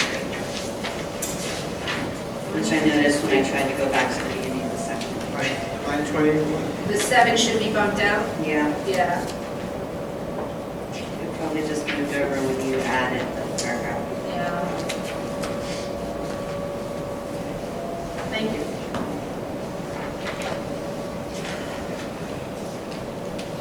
Okay, back to page 154 on line 16, we added 2816.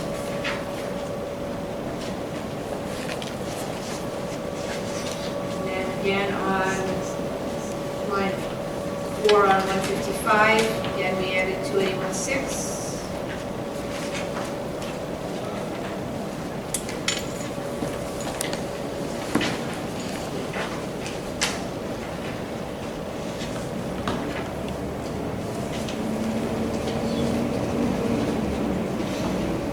In 154, line 20, Okay, you took out pursuant to the zoning resolution. It's not, doesn't have a strike mark in it, but Yeah. it's bracketed. yeah. What was the thinking there?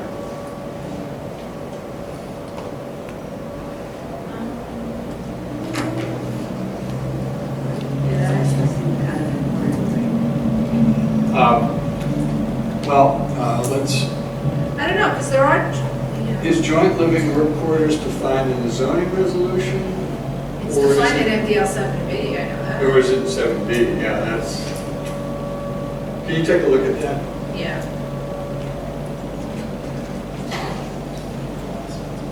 one more question about the single-unit buildings. Yeah? Will the various agencies allow multiple dwelling to have only one unit, like buildings and HPD? I don't know No, that this is a, But they wouldn't need an NDR. this is a loft law, it's not, and multi-dwelling code is defined as street, rear, right?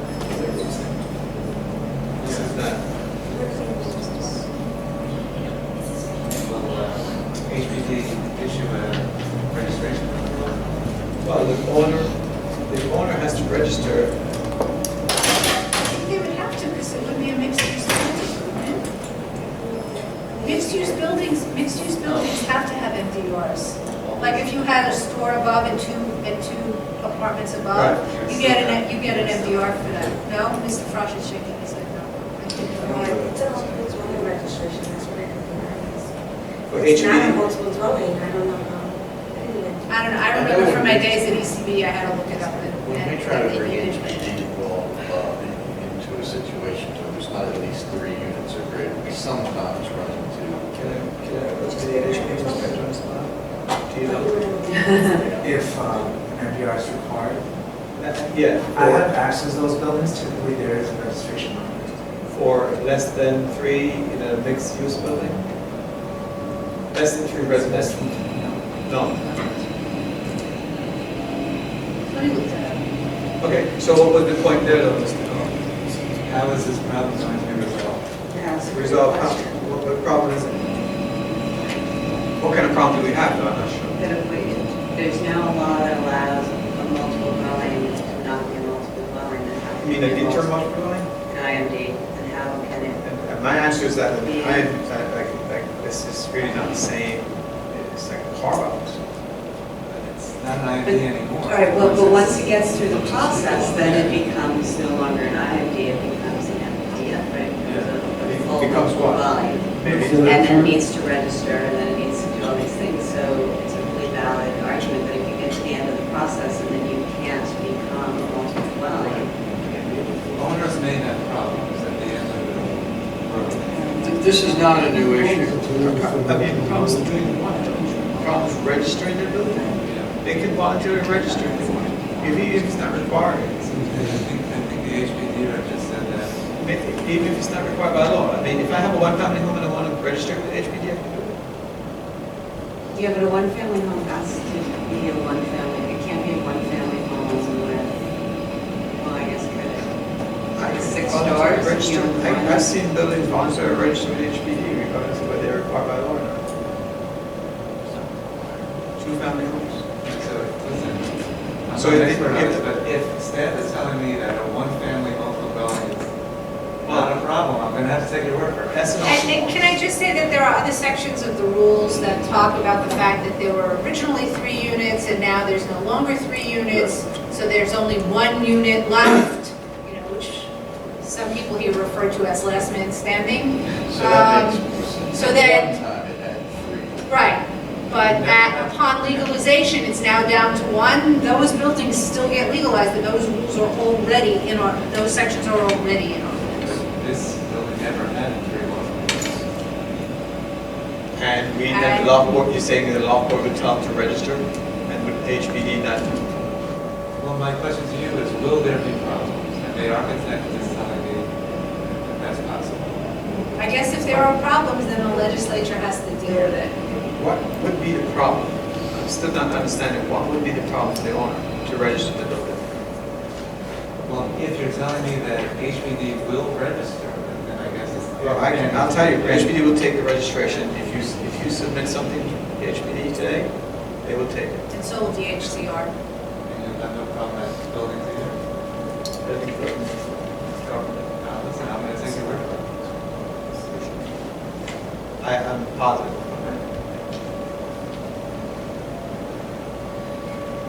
Okay.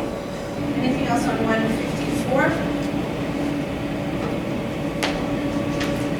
think that's it, sorry, I'm not going to bring it back. That's okay.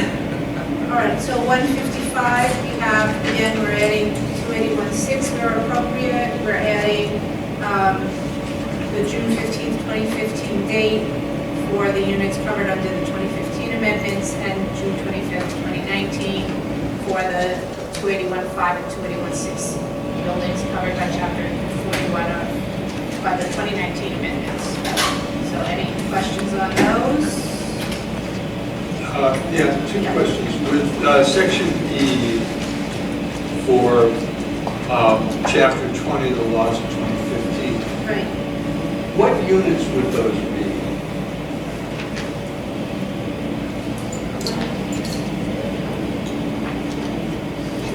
Here, 215. Yeah. The units covered under 281.5 is amended by Chapter 20 of the laws of 2015. I think those laws just extended, right? Extended the stuff in 2015, the 2013 stuff, Yeah. right? So 2015 extended And the that. other thing 2015 did was to give the additional 2 years for the registration. That was the year that they changed the size. Well, the size was changed in 2013, 2013. Chapter 4 of 2013. So I don't know if there are actually any units that, for which he pertains, but there may be. There may be. Apply afterward. And then the distinction in F is that that could either be units who will seek coverage or have already sought coverage under 281.5 Right. that will now be covered because of the amendment. An outstanding case where there was, say, a dispute over a use group 16 issue that's Right. now created. Okay. Right. Okay, good, got it. It just extended it, right? It's okay.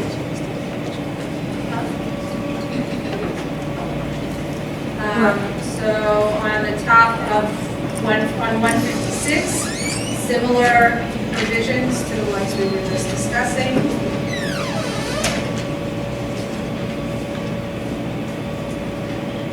So any questions on 156?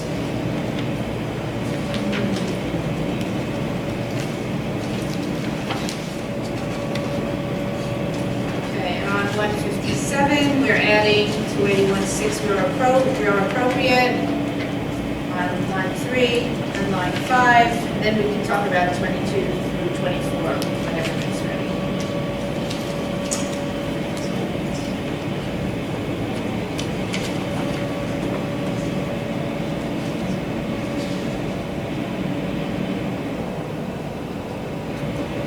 So- 23 and 24? Yeah, 23, 22, let's start with 22, yeah. Yeah. So we thought we should strike out this language. I think this goes back to Mr. Barowitz's point, actually. Since our units don't have to have artists, we didn't understand why, at the time of the issuance of a final C of O, the occupant would have to have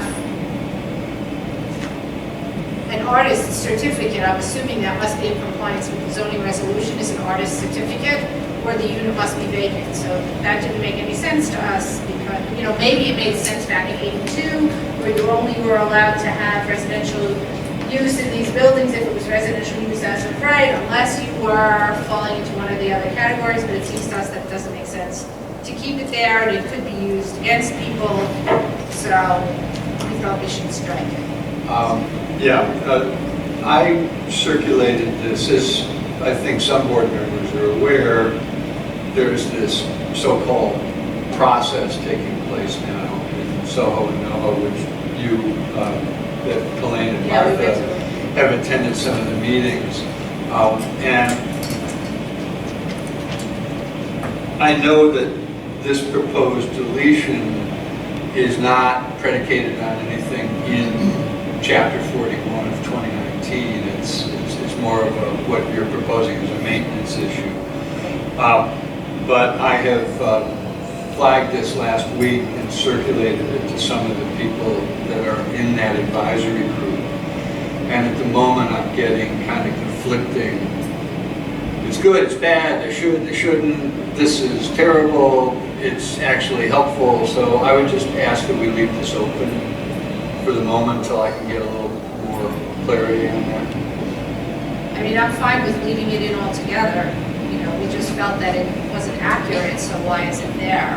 But that's, yeah, that's fine. Well, not to go down this particular rabbit hole at the moment, because I don't know that we need to, Yeah. but there was an attempt to address this was the whole, and I think the reason this is here is because there was in 1985 the Soho NoHo non-artist grandfather attempted to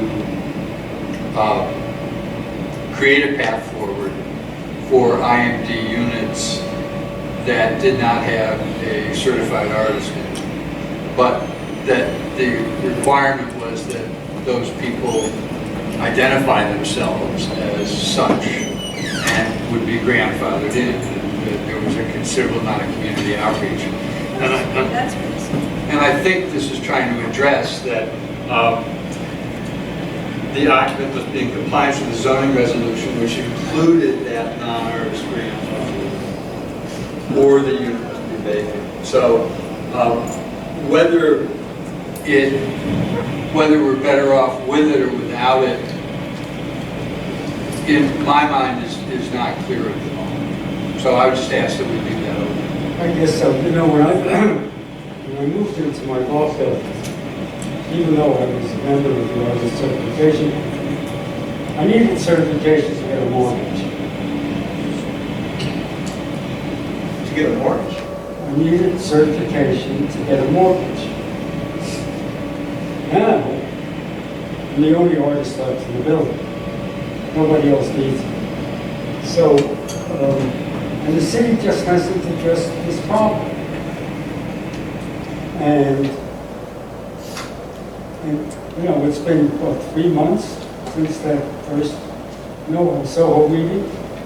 It's the first one, yeah, it was in late January. Yeah. It's been 5 or 6 months. Yeah, 5 or 6 months. So, I have no idea what's going to happen. Yeah, and as you know, Helene, you've had some correspondence with some of the advisory group members asking questions about this, and it does seem a bit murky. So, That's fine. Again, you know, So the other thing I wanted to add is that I think that I think it's in the definition of the joint work with quarters in the zone resolution, it talks about occupancy of joint work with quarters.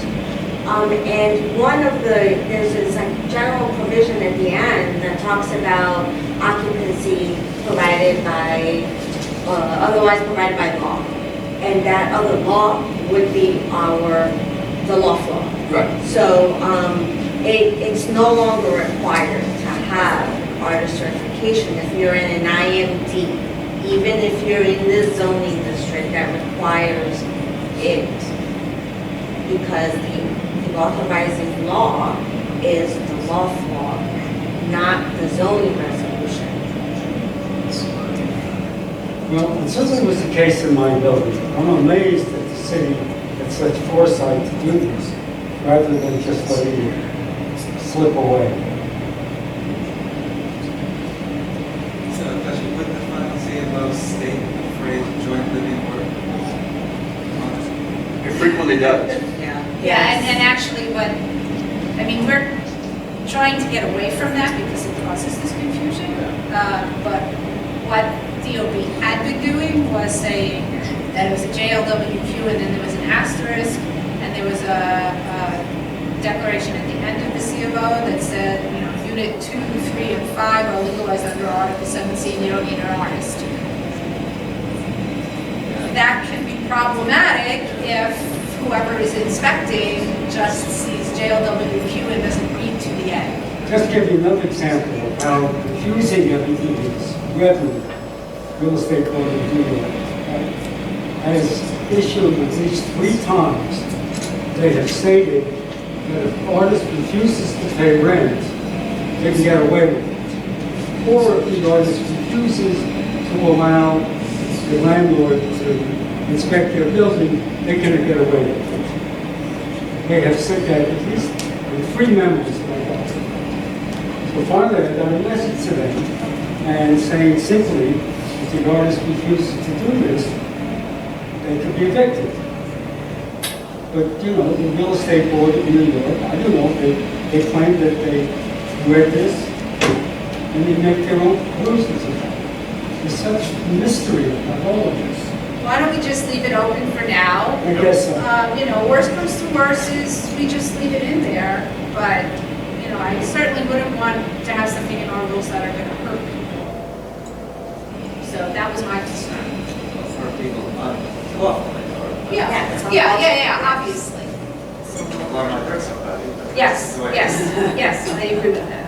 Well, and the part of the driving force behind this advisory group and the process that Borough President Brewer and Councilmember Chin and the City Planning Commission are undertaking is there are all kinds of people who are grappling with different facets of this issue. So you've got the person who is a certified artist in a co-op or condo building who wants to sell, but can they sell to a non-certified artist?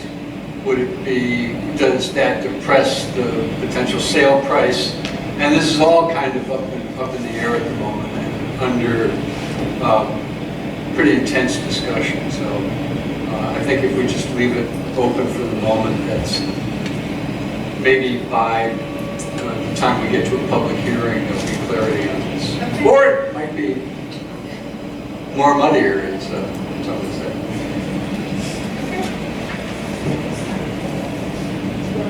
We're going to break. Yes. But before we break, can we just clarify? No. Can we clarify how long we're going to go? Because I need to let people know.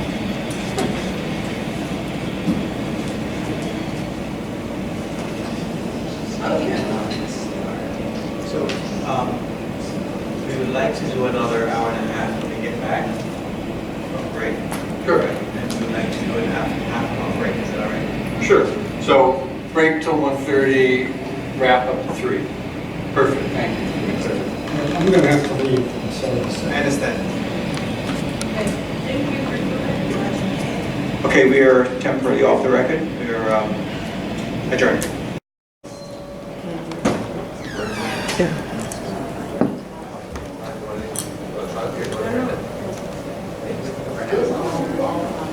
Okay, we are back on the record. Today. Before we begin, I want to thank our HPD inspector, Mr. Duan, for just doing some research and clarifying for us the registration requirement for HPD, and that came up before, about when a building is required to be registered with HPD, and for 3 families or more, obviously it's a multi-dwelling, so they have to be registered. But for less than 3 families or any other dwelling where the owner is not occupying a unit or not living there, then you would still need to be registered. So non-owner occupied buildings, am I correct? Non-owner occupied buildings with less than 3 families would be required, we would require HPD registration. So if I have a 2-family home, for example, and I don't live there and I rent out those 2 families, I would have to register with HPD. Or if I have a mixed-use building and I don't live there, and it's store in the bottom and 2 families sold, and you would have to register. Okay? Thank you. But what about rent regulation?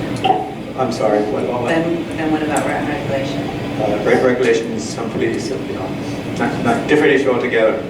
It's a different agency.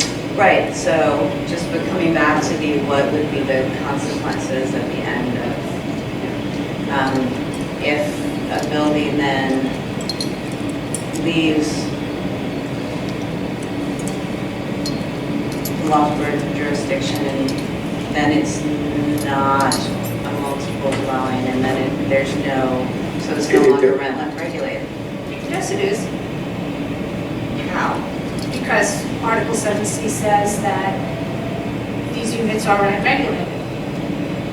So it's still rent regulated, they still have to register with DHCR, and DHCR will take the registration. Correct? They take it. Even when we don't Another way to look at it is that there are former IMDs that enter rent stabilization, and they get there with an exit visa from the loft law. So, for example, post-1974 ETPA, it has to be 6 or more units to be rent stable. Right. In '82, the loft law consciously said, oh, it's a 4-unit building, 4 residential units, bring it up to code, join rent stabilization. So, Okay, so no matter what. coming from the mysterious land of the loft law, you arrive at rent stabilization with the visa stamp from showing you who they left us. Got it. Right there. I just want to add that it would be important for owners to see the multiple dwelling law cited on the face of the C of O for the units in the building. Yeah, we agree with that, we'll make sure that that happens. Thank you. Sorry.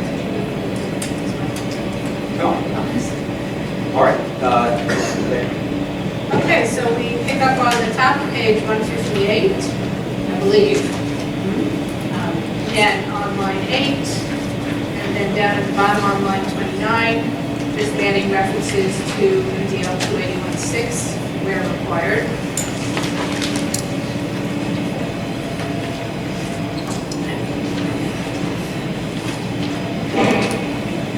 And same thing on 159, lines 10 and 11.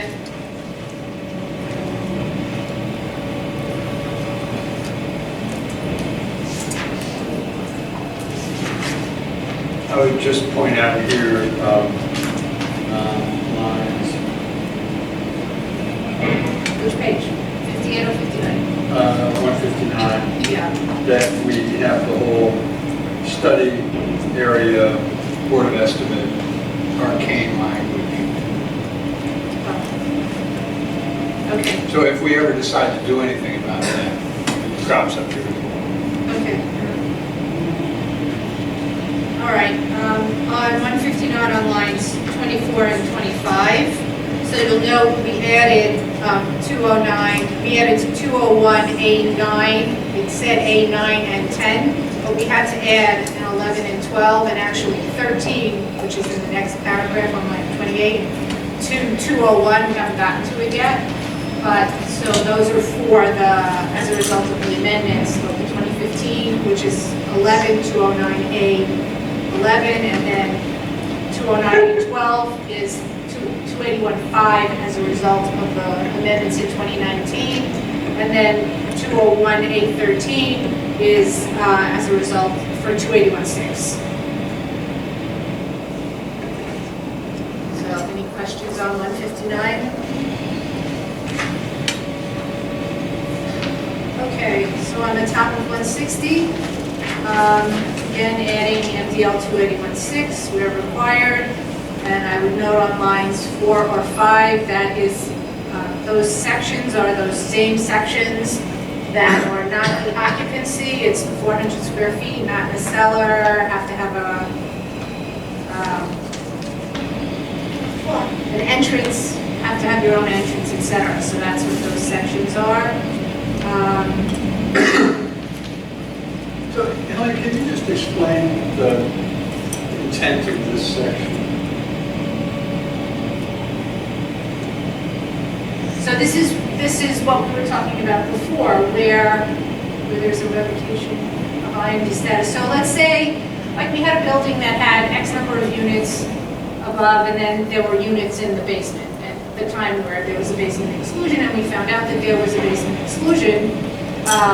So the revocation, so the IMD status of those units was revoked. So in that building, it didn't really matter because there were enough units above that it would still be more than 3. But what this was basically saying was, even if it reduces the number of units to less than 3, if the revocation of the IMD status reduces the number of less than 3, this is what I was talking about before, the remaining units are still covered. I'm not sure. Is that not what it says? If you look at 7 and 8, the IMD statute for the entire such building shall expire. Oh, I'm sorry. Oh.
units of demolition, but is this? Well, this is talking about if you revoke the status of one of the units To make it less than 3? to make it less than 3, right? So what it said before, or what it says now, which I think you have to change, is that, so if you wind up revoking and you wind up with less than 3, then the building's no longer an IMD. But since the law changed, if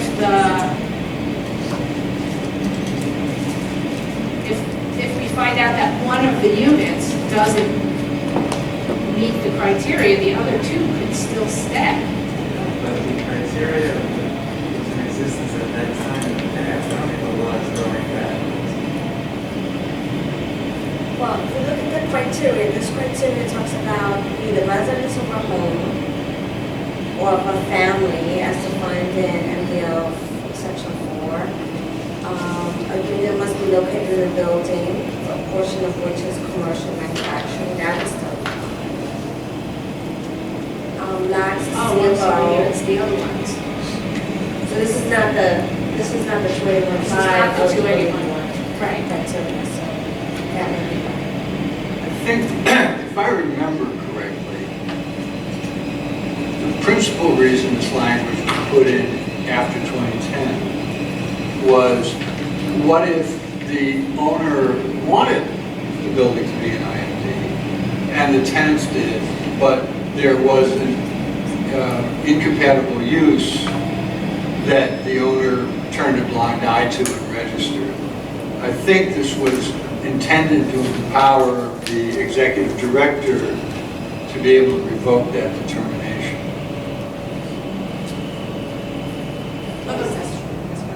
Does that sound about right? Yeah.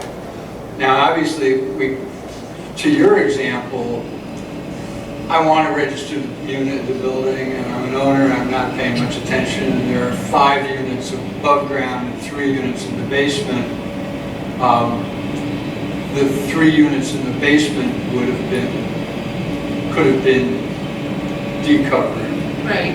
but the building would still remain for Because 5 it's 5. units. If we're 3 in the basement and 1 above ground, That's a problem. then I think under the way the law was written in 2010,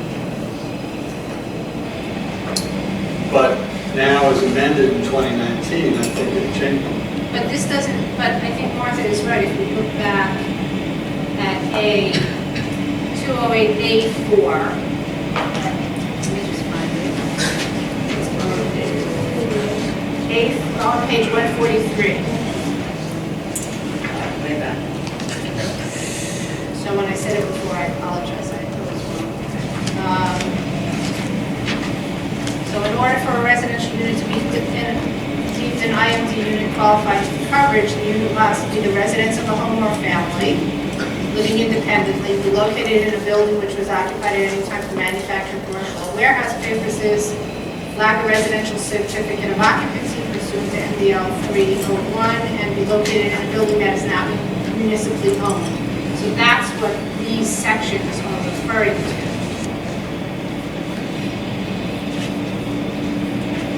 So if there are 3 units and one of them was not residential occupied, then the coverage for the building.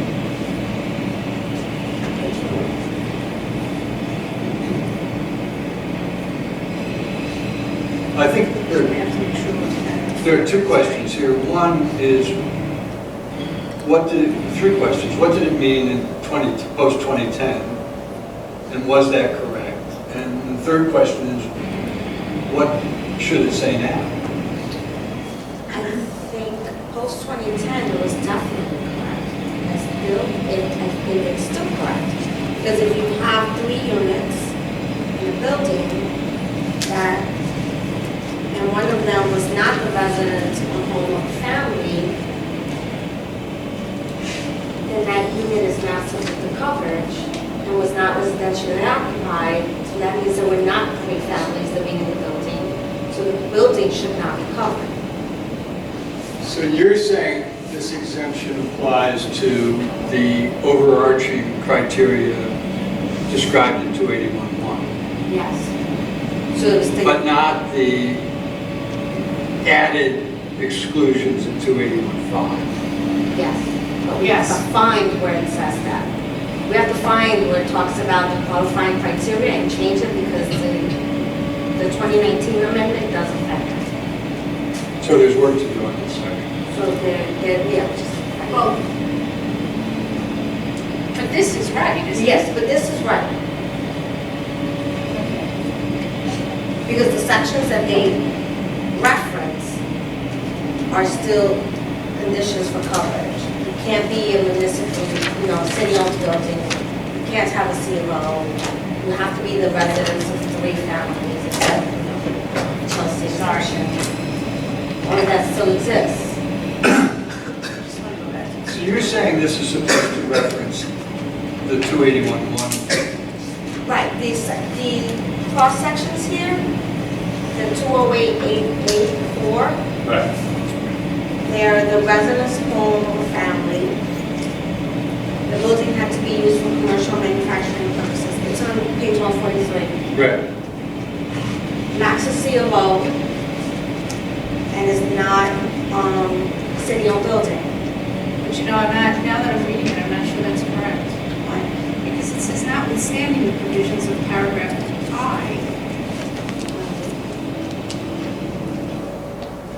Oh, I'm sorry. No, never mind. Take it back. Yeah, take it back.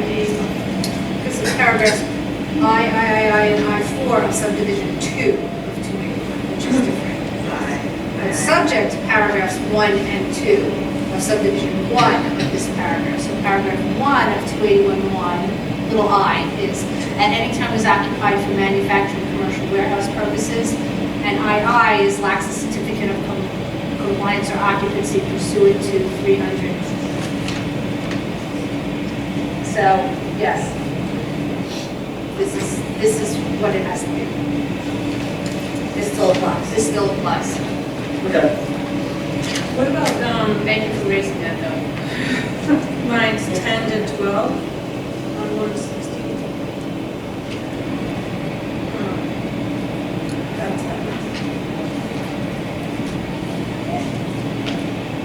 What about it? Is the sentence, Residential occupancy of a non-covered unit shall not be permitted in a building until a final CLO that designates the non-covered unit as residential is obtained. Right? If they're not, in other words, if you're not covered under the loft law, you're not supposed to be living there. Right, Right. but this is what we have to enforce this one in order that they're not doing non-law laws. Right? Like, because I think this always gets overlooked. That's just the legal occupancy as far as the public building Right. is concerned.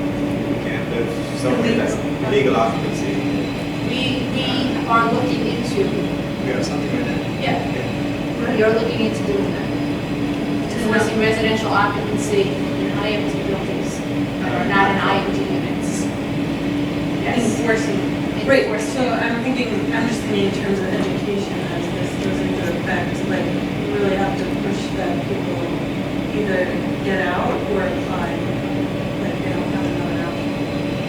Well, now they have the option of applying. Remember that before June 25th, they no Right. longer had the option. Right. Now I just they have never at least have knew the option. where this line sat in Yeah. the rules. Is this the only place that it exists? So,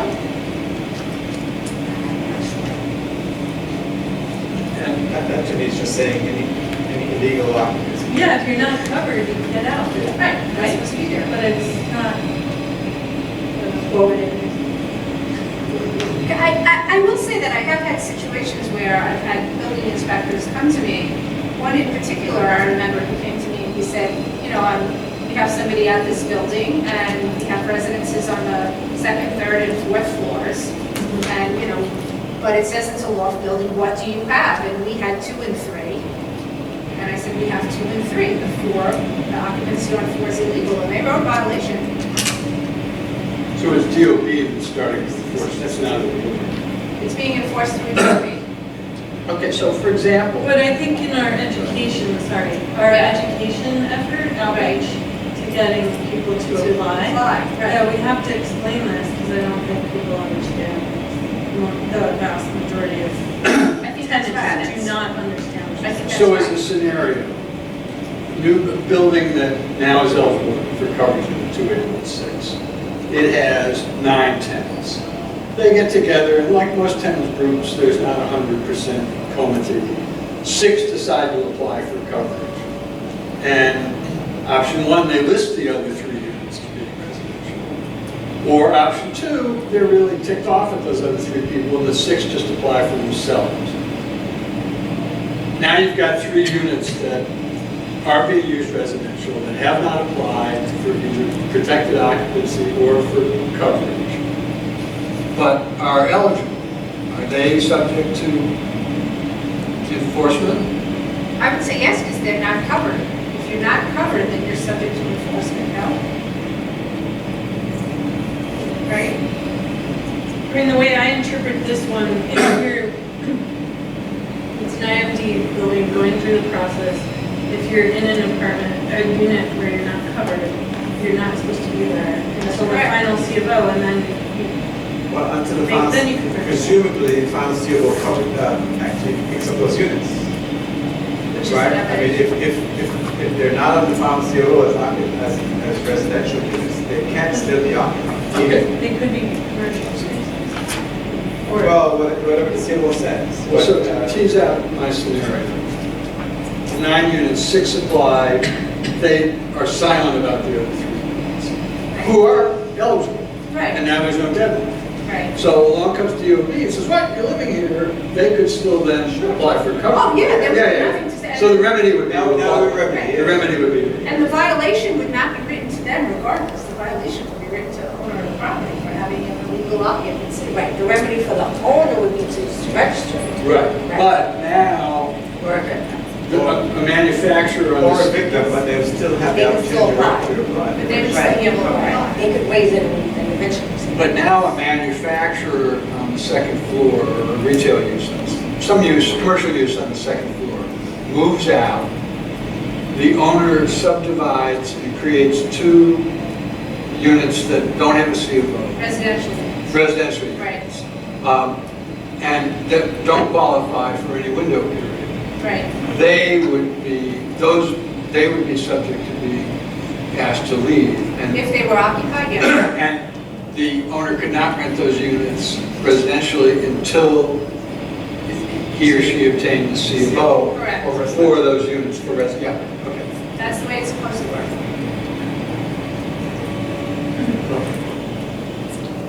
we have to get that word out on the street. Okay, so on line 18, we added 2816. That's needed. On 161, we again have a similar provision. Oh, these are for created or additional units. So again, have to meet those 281.1 requirements and the window period. Okay. So then on line 21, so this is talking about accreted units that would qualify under 281.6 in buildings that are already covered under 281.1, 2, 4, or 5. So just adding that somebody who moved in at a later time could become an accreted unit in an already covered building if they wanted to. Questions?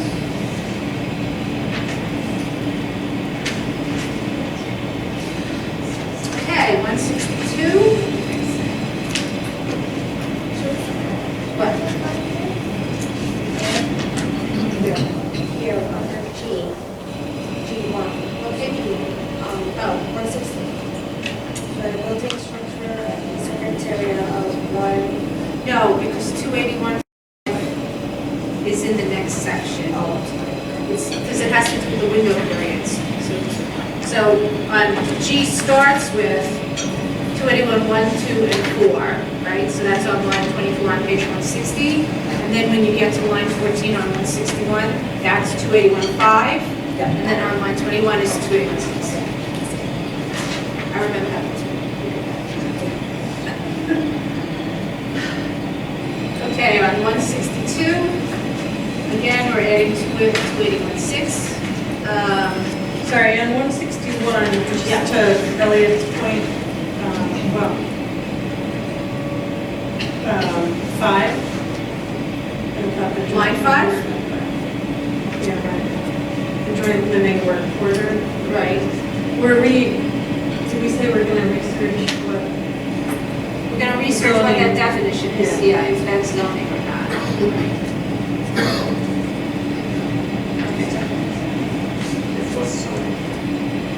The definition of JLWQ, what definition do we want to use? Are we using the zoning definition, or is there is definitely an MDL definition? Actually, you know The what? zoning resolution might refer to It refers to like Yeah. solo, no home. So,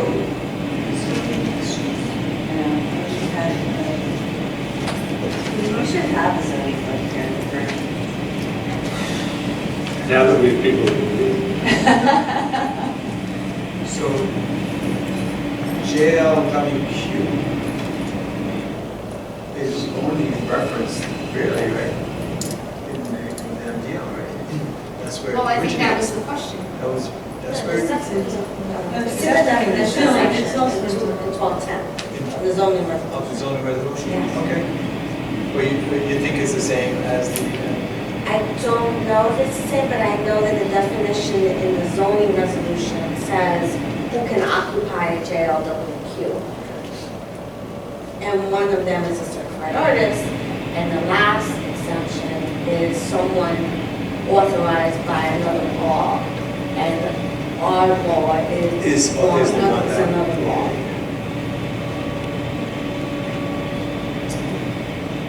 Okay, so we're moving to 162. Here.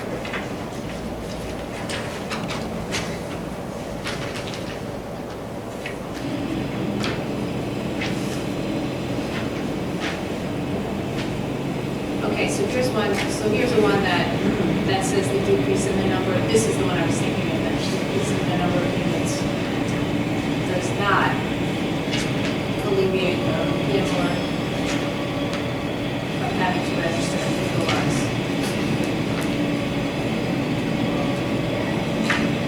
Where are you? I am on page 162, reading from line 3. Why does this say 163?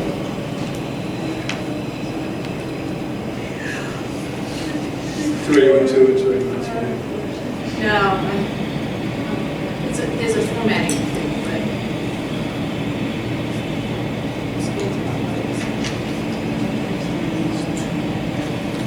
Sections. Sections, yeah, that's a plural, sections. Okay, so where the building meets the criteria, it has to be registered, decrease in the number of units to fewer than 3 or 2, after the applicable residential occupancy period is not the basis for exemption from coverage, the owner still has to register, and this has the dates, right? So however, if the residential occupancy discontinued, and these are like during the window periods, then that unit is going to be exempt from Article 17 coverage. But the remaining units are entitled to protection. So this is adding the 12-month window period under MDL 281-6. But the 1, 2, and 3 there, I think should not be 1, 2, 3. I think it should be ABC or something like that, so we're going to change those. On 15, 17, and 19, the 1, 2, 3, I don't think that's correct formatting, so I'll change that. was that the way it was in the previous? Yeah, probably was. But I was trying to correct that where I could. Which one? On 15, 17, and 19, you see it says 1 period, Right. close paren, 2 period, close paren, 3 Right. period. I don't think that's correct formatting. We can change the formatting. Right, it would be We just have to figure out what it is. ABC and then go back to ABC. I don't know, because the one above it, G has one I. What's that? And small One I, and then there's an I slanted. I have to figure out that. I have to figure that out. But I want it to be right, so. Oh, I. Yeah, so I'll figure out what it should be. Other than the text itself is not changing, it's just the format. Okay. Lines 27 and 28 that are bracketed also should be strike out. Yeah. What's the point of the strikeout of that? MDL 282A is no longer in existence. That's the reason. Yeah, Yeah, well, that part of it. yeah, the statute of limitations part of it, yeah. Yeah, that's true, the rest of it is still there. Okay. So on page 163, the building qualifies, this is starting on line 7, any unit first occupied residentially. So again, adding 281.6 over there. If that's the right, yeah, that's the right one.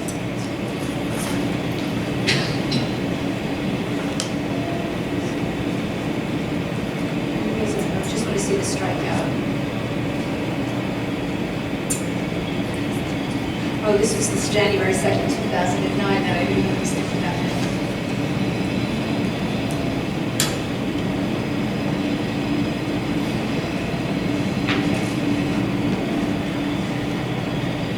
I think we just eliminated what we struck out on lines 10 through 26. I think we just felt that we didn't need it and it was confusing. Well, first of all, you can't say any residential unit first occupied residentially on or after January 2nd, 2009 is not covered, is not covered under Article 7C pursuant to MDL 281.5. Well, you could say that, but because the window period, it had to be 12 consecutive months. So the occupancy first started on January 2nd, 2009, you couldn't have 12 months of occupancy. But I think we felt that it was very confusing.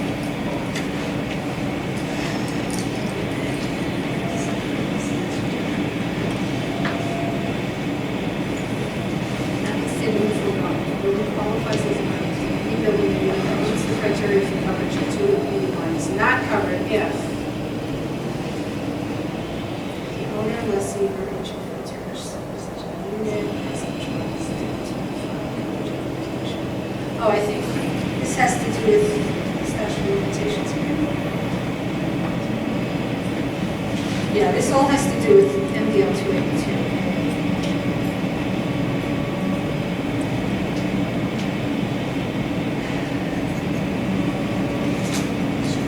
So on lines 10 and 12, we wanted to strike that because we thought it was confusing. It took us a minute to figure out what it was.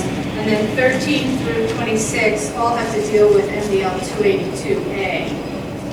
What it said in MDL 282A, I at the time, one at the time.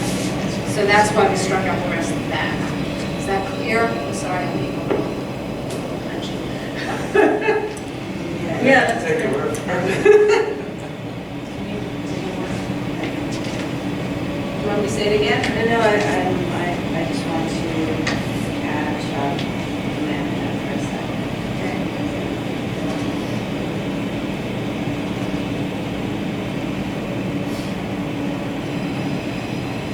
Okay. Okay, so now we get to the inherently incompatible use stuff.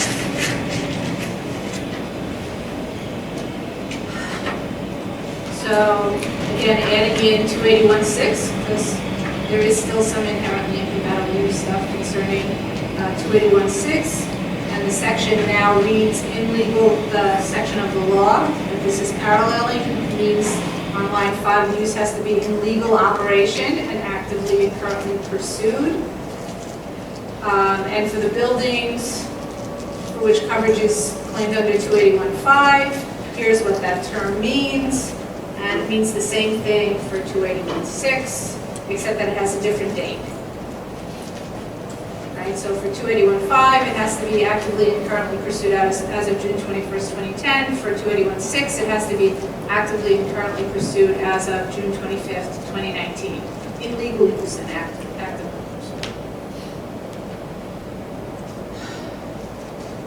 And then on 14, on line 14, adding 281.6. on lines 16 and 17, crossing out use groups 15 through 18, it's now just use group 18. I've lost over line 13. There's this concept of continuing at the time of submission of coverage application to any party. It says it in the law. That entire phrase. I think so, yeah.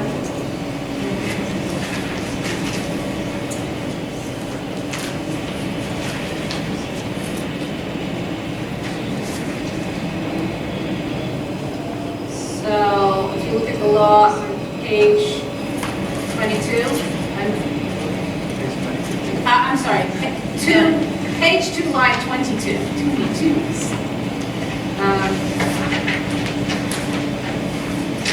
Until the time of submission of an application for coverage by any party.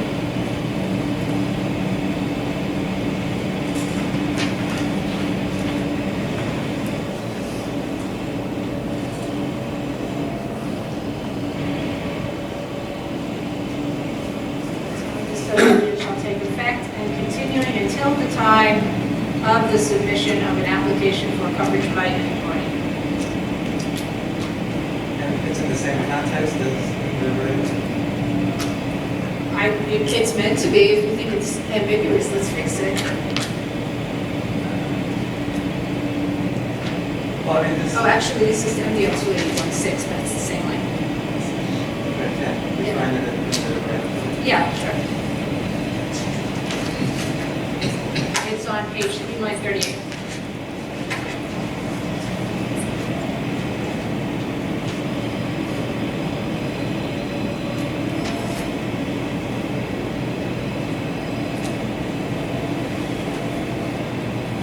Okay, so,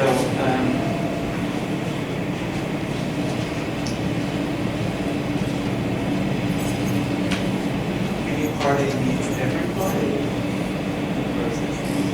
First coverage application, second, is it the last? This raises a practical problem. Once the issue is proven, the next day another coverage application gets filed, and you gotta go through the whole exercise again. The law says any party. I don't know how to get around it. I see your point, Yeah. but I'm not sure how to get around it. Because what if it was there on June 25th, 2019, right? And somebody filed for coverage, let's say in August, and the use continued until the end of the year, right? But then the commercial tenant moved out, not necessarily related to the Loft law. You know, they decided that they were going to leave, and somebody files for coverage on January 1st of 2020. Why would that person be denied coverage if the use is no longer continuing? Does that make sense? Yeah, but what about the opposite?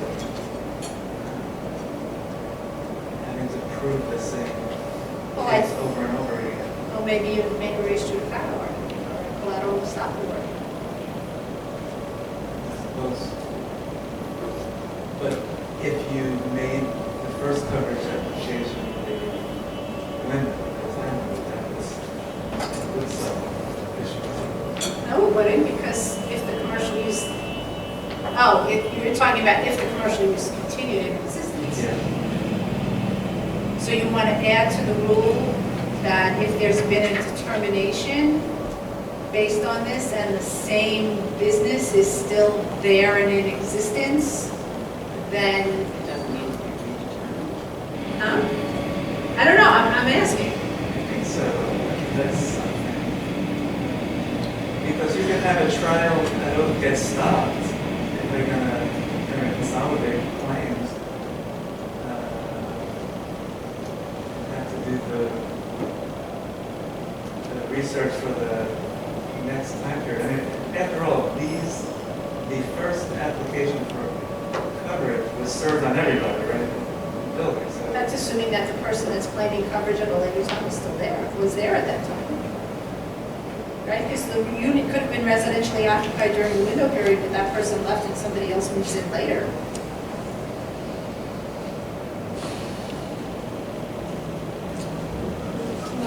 So those subsequent occupants aren't going to be bound by the trial on this issue?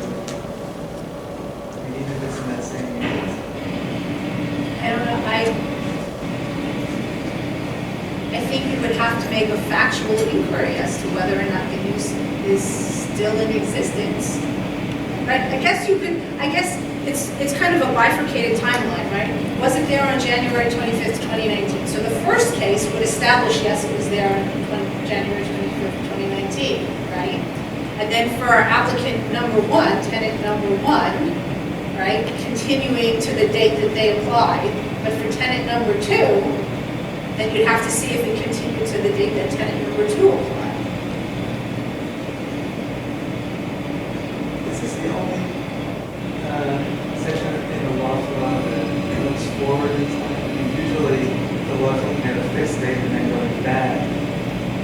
Is this the only place in the law that... The code compliance deadlines are prospective.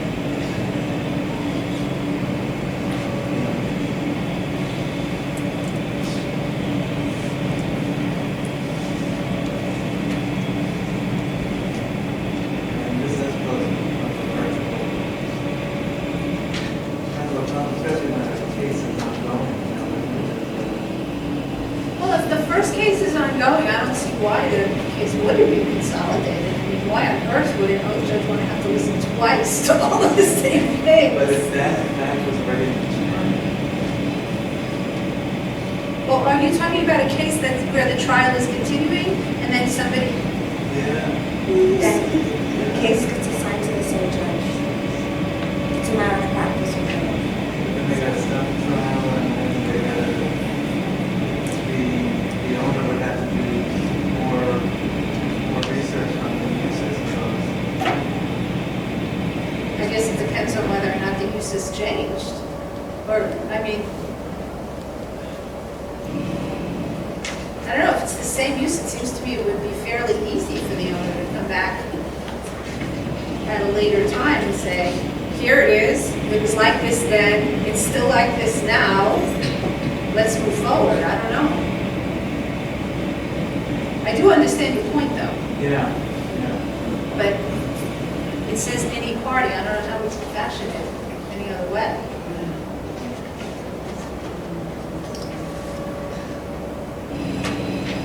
They got to think, I have to think more about it. Okay. Anything else on 164?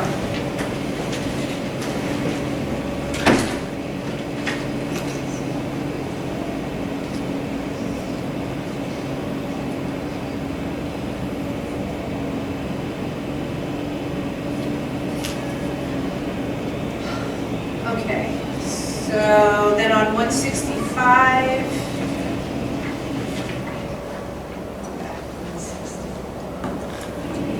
do you have a question on 164? 164, I have one question. Could you give us a document that shows the New York State environmental ratings of ARB? Like, is there a document we can just have access to? Is that in the appendix, or is that separate? Is it a DP? Oh, it's in New York State.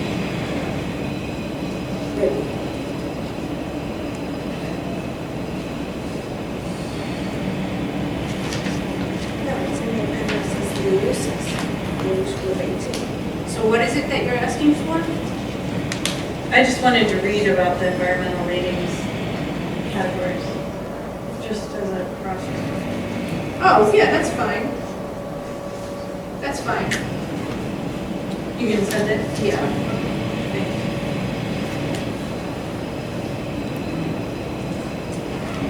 Now, as I recall, when we went through the original incompatible use rules, we looked at various uses in all the use groups. But it's my understanding that use group 18 is the heaviest of the heavy industrial Yes. uses. So perhaps not next week, but for one of the meetings in September, we could just go over those documents and what we did and just refresh our memories on it. I mean, we can do that, but are you proposing changes? I think number one, 4, at least 4 board members weren't there when we had that discussion. So I'm suggesting reviewing it would be helpful.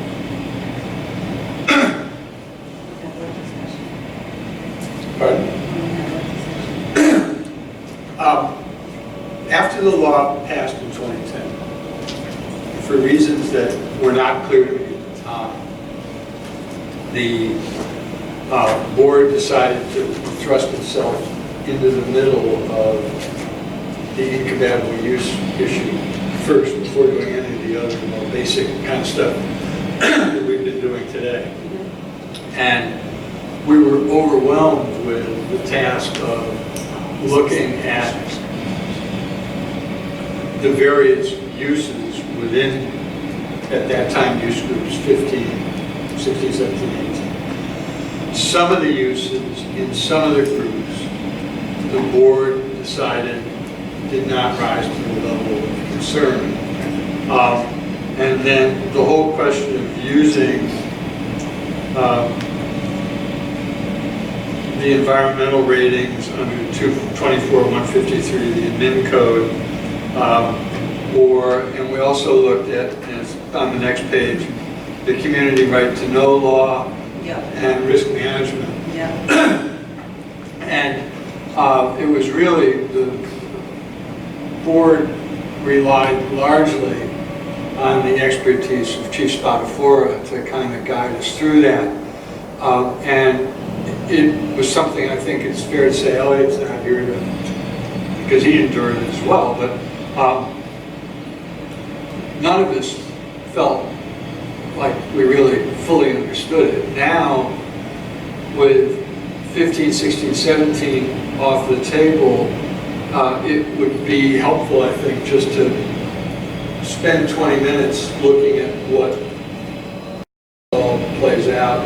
Because, yeah, I mean, some of the uses in various groups were kind of no-brainers with regard to large amounts of radioactive material being stored or crematoria. So we were talking about this a couple weeks ago, also how as industry has changed, so there, for instance, they're no longer. Can you speak up a little?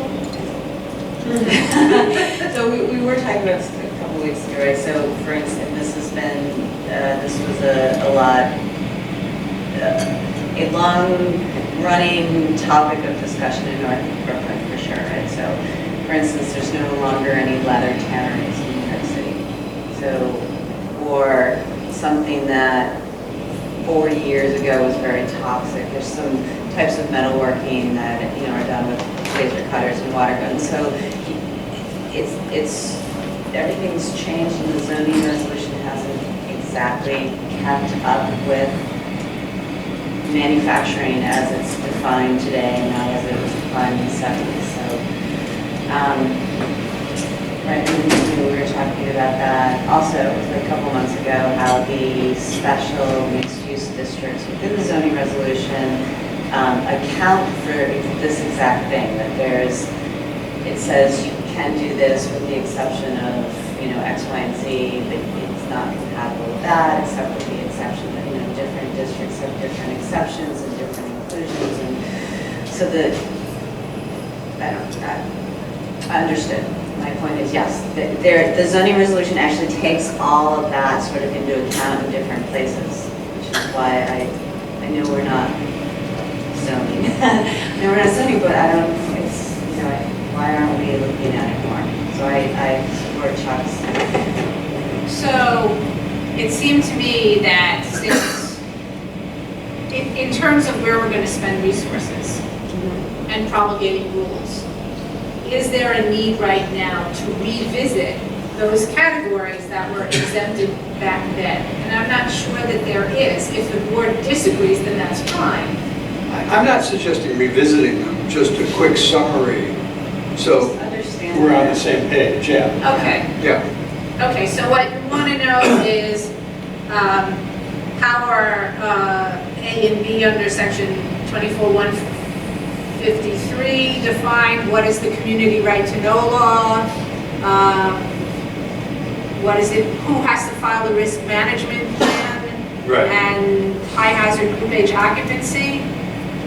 Is that what you want to know? Like something about what those things are? Yeah. That's the building code. Okay. I can just tell you, having, because I was working on one of the cases that involved a high hazard group H occupancy, it's really complex. Is it still group H on the new code? Yeah. Yeah, H first. Actually, all the old code, it would. Chapter 10. Something else. The new codes are for residential, B for business.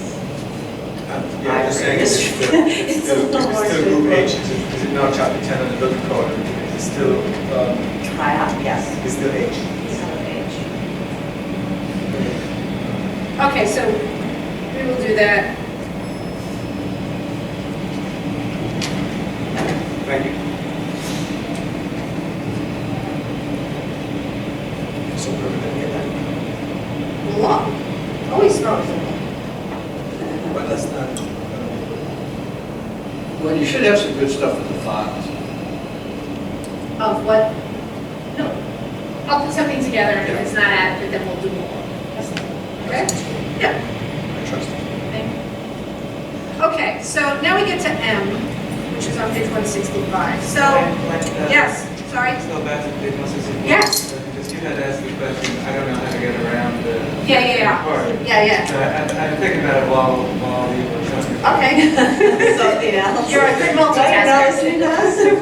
Something else. It means you weren't thinking about what we're talking about. That's true. So the phrase any party, it's certainly understandable that it could be read to mean each party, sure. But it's fluid enough, I think it's vague enough that the board, if it were so to choose, could decide that it means the first party to apply. And then the issue as decided it should be binding upon those who were served with that application. So such that those in the future tenants wouldn't be bound by the determination. But those, That's assuming that the occupancy is still continuing, right? That the manufacturing or commercial occupancy that excluded coverage at the time, which is, I'm assuming where we're going with this. not necessarily. It should, this might be read to mean this is the point in time that you make the finding. And But what if it changes? What if the use changes though? That's where I get stuck. well, it's over. The issue is over. This can be read as this limitation. So why would you want to do that contrary policy? What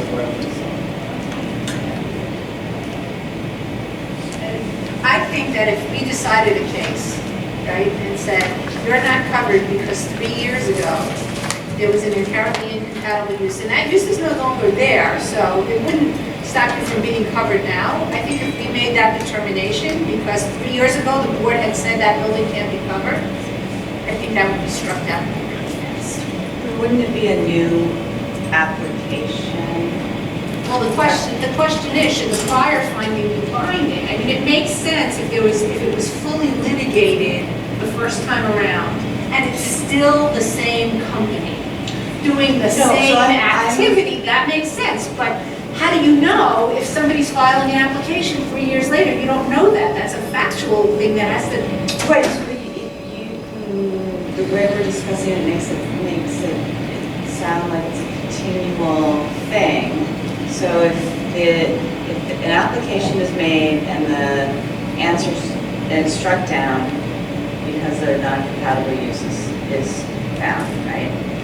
Then that's the end of that.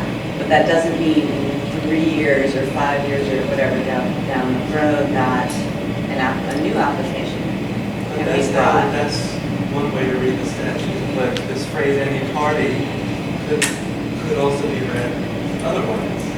To say, it's beginning on June 20th, 2019, and continuing at the time of submission of an application covered by any party.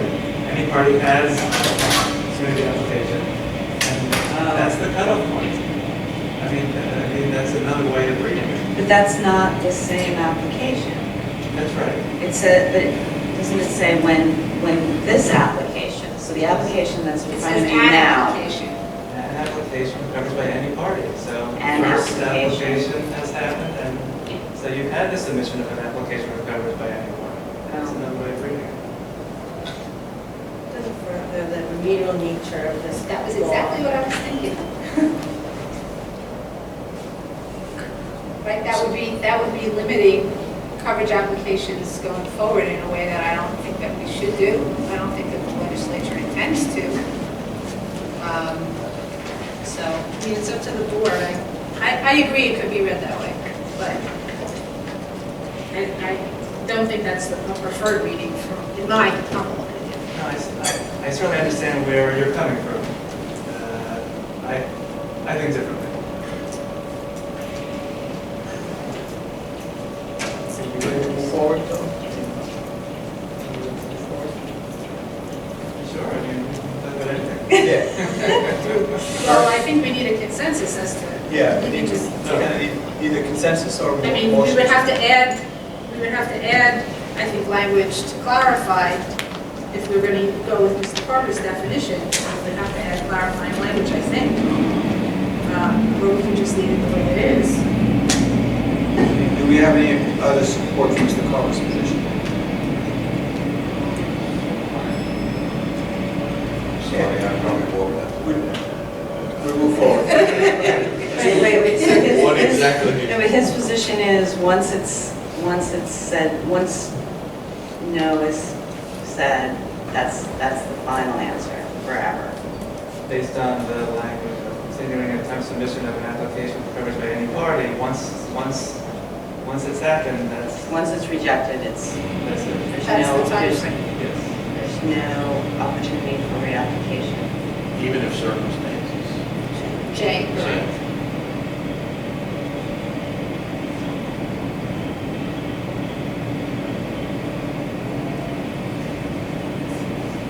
Sorry, Mel, are you asking? Yeah, I'm asking if there's any other support for that, because otherwise then majority carries. Are you making a No, we would- proposal to change the language to make it clear that that's what it should say, or that's how you interpret it to say? Well,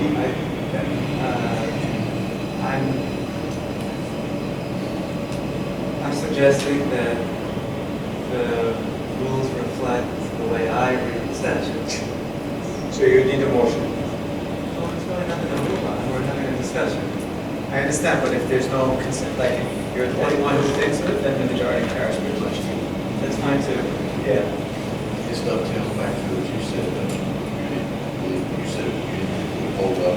I don't think it would Right. hold up. So that's council, that's council's opinion on the matter. I mean, I don't know if anyone else, we could go against council or I would, I mean, it wouldn't be illegal. It would be illegal, I would object. It wouldn't be illegal to interpret it that way. I just think it's not what. it's not advisable, you mean, because Correct. stand up. Right, I don't think it would It stand would, up it would for court. stand up for challenge. And maybe you think that too, right? You have a feeling also, that it would stand a challenge, could stand a challenge in court. I don't have a basis to even think of. All right. Are you satisfied with just moving forward then? Obviously, if no one else is interested in it. All right, next time. All right, so on page 165, we struck out M and N. Okay, we reserved the section so that we wouldn't have to change all the cross references. So these sections, I'm not exactly sure why it was done this way. I mean, the way the rest of the rules about registration are written, the owner's required to register, and then if they think the building should not be covered, they file a decoverage application. These provisions prohibited the owner from registering the building at all. it wasn't really clear to me why there should be that carve out. And I know when I was at the Community Board 1 meeting, the owners were complaining that they could not even register and file for new coverage. So I don't know why it was set up this way. I don't think it should stay that way. So staff is proposing to eliminate this, allow the owners to register and file for decoverage. So that's what those strikeouts are. That's on page 165. That's on 165, from the bottom of 165, 115 to the top of 166.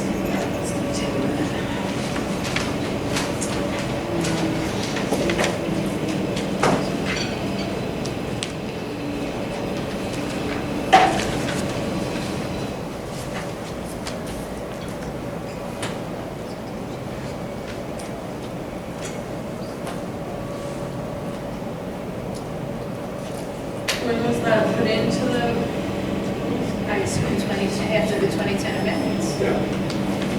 I mean, I think that there is a rationale to say, well, you know, if nobody's supposed to be there to begin with, why should we even register these buildings? But I don't know. It just seems to me to me it seems like an arbitrary carve out. So.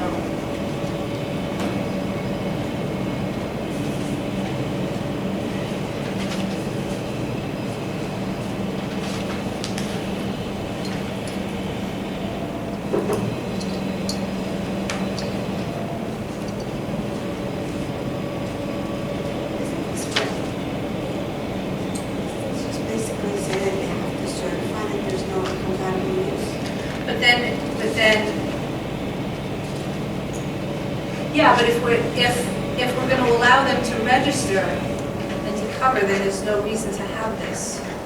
But I think we moved it to the registration section, actually. We definitely left in that they have to have something from an architect or engineer, but we moved it to the registration section.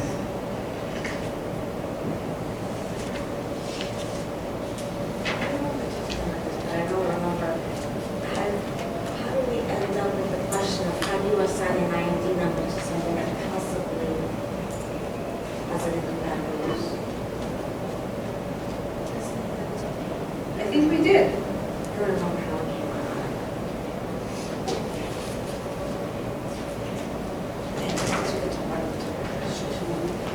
Yeah, I mean, we did move some of this to the registration section.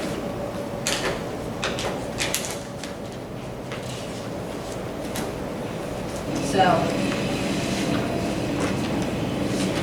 that's the proposal. If the board wants to leave it, we can leave it. I don't feel that strongly about it, but it just seems very arbitrary. look where you, registrations, yeah. All right, so you want to hold off on passing on this until we get to the registration part? You can do that, yeah.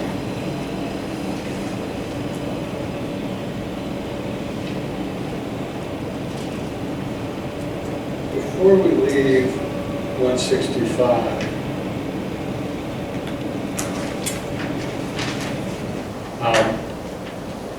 Section L describes the permissible non-residential use in a residential unit. I'm curious if anybody can explain to me why number 4 has up to 3 non-residential employees. It's in the zoning resolution. That's from the zoning resolution? Yeah, You're sure of that? yeah, this language is like straight from the zoning resolution. And then there was something about the size with the 49% or whether or not it can be 49% or 49%, right? 25 or 5, if you're in an X, it's 49. But yeah, there's definitely something in the zoning resolution about the number of non-residential employees. I think this is why it's very important that we settle about what we call IMD units and on CLO. That can trigger different sections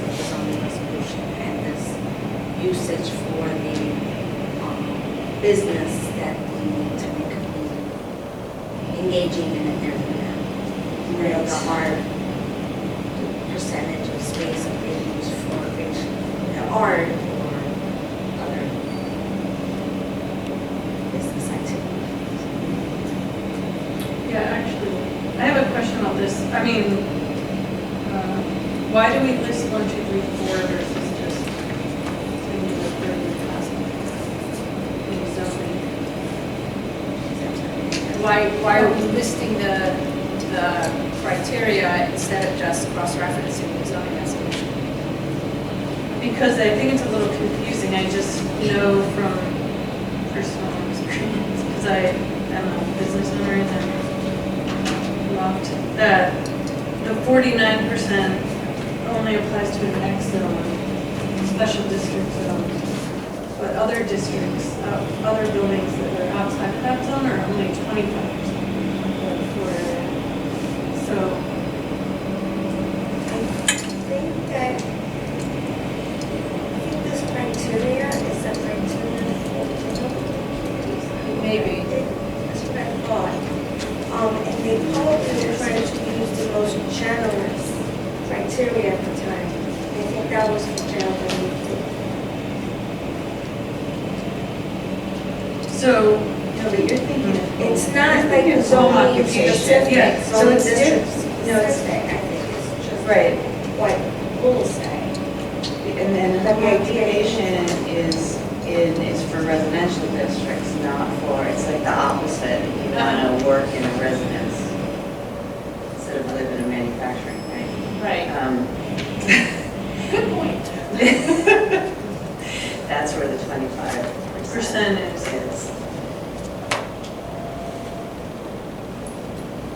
I mean, this is in existence already and nobody has objected to it, so I don't know that we should mess with it. Right, so there's nothing in the zoning resolution that says you can have X% residential in a manufacturing district. It says you can't live in a manufacturing district. It would be a- But for the Yes, that's not the zoning sheet. yeah. If you're asking about what does the zoning resolution say, there is no provision in the zoning resolution that allows for residential in a manufacturing district. Except for the executive department in certain things and M15D. Like there are certain districts, which is so, right, where they refer to each other. Sorry, John. Pardon? You were asking? No, I'm done. All right, any more on 165? Because we're almost done with this section, and I could finish this today.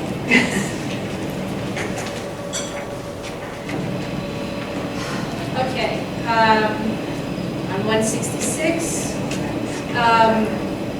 So on line 4, so this concerns revocation of the IMD registration.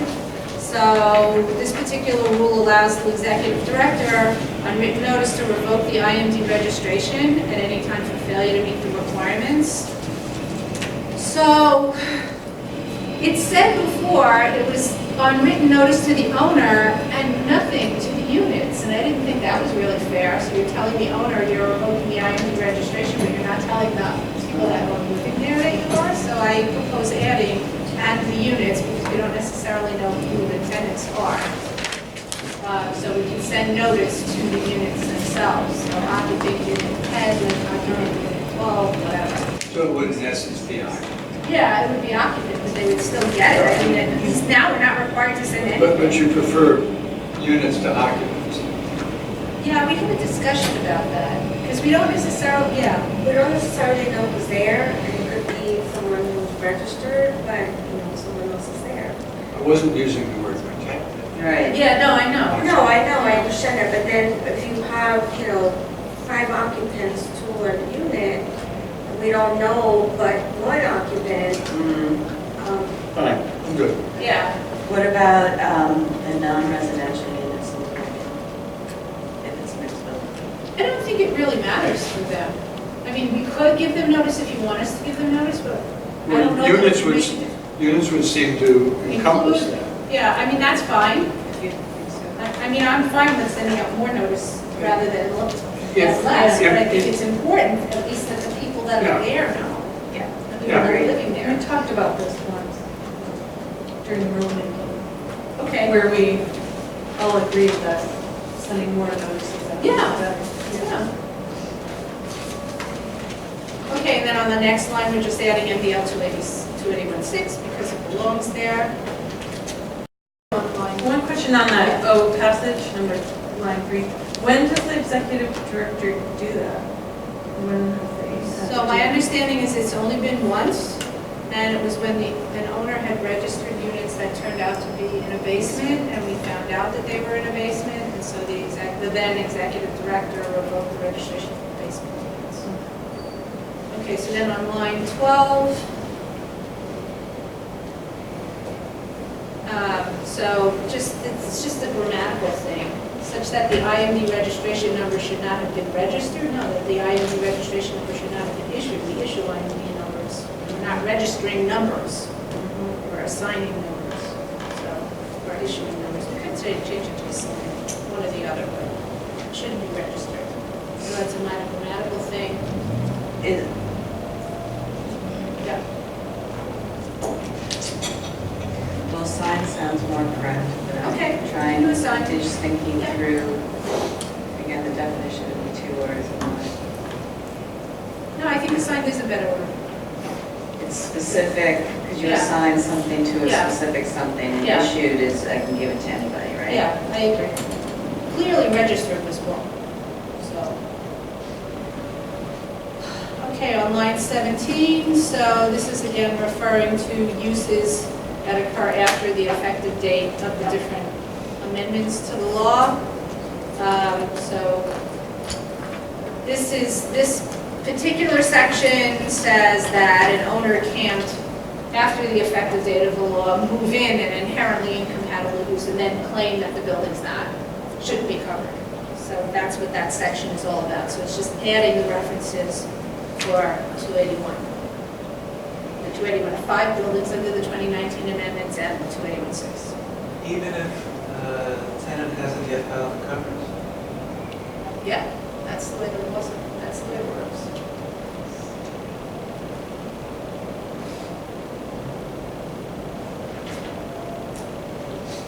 It says it.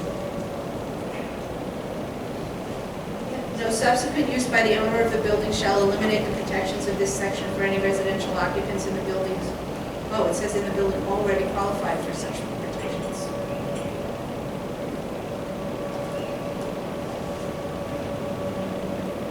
There's some more work needs to do. Any residential occupants in the building already qualified for such protections. And the person use group 18 after the effective date of the law. Oh, yeah, because you would have qualified for coverage, you would have already have been living there before the effective date of the law. And it says continuing, right? So it doesn't say you have to- On the effective date of the law and continuing. Well, continuing till the time of an application. Right. Isn't that using 15? We're using the effective date of the law. So doesn't that match the? So you come in after the effective date of the law. Right, you would have to have been there on the effective date of the law. So if you're coming after, it doesn't matter whether or not there's been a coverage application. Because you came in after the effective date of the law, you had to have been there on the effective date of the law. Thank you. Any other comments on that? We can move on to 26 through 29.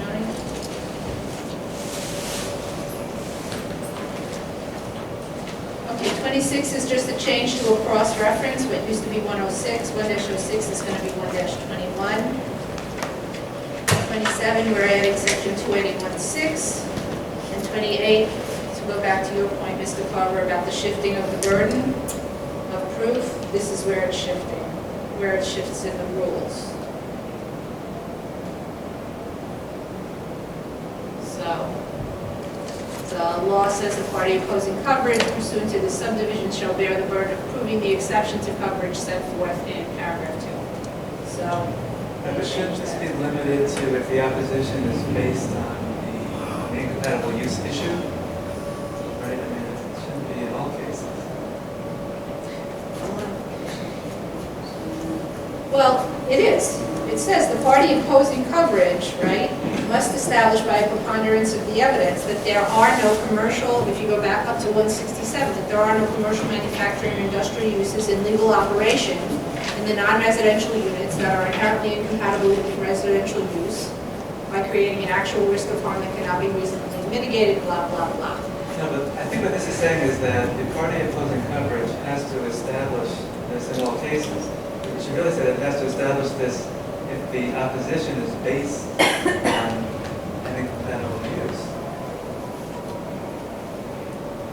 We're on the bottom of 166 to the top of 167.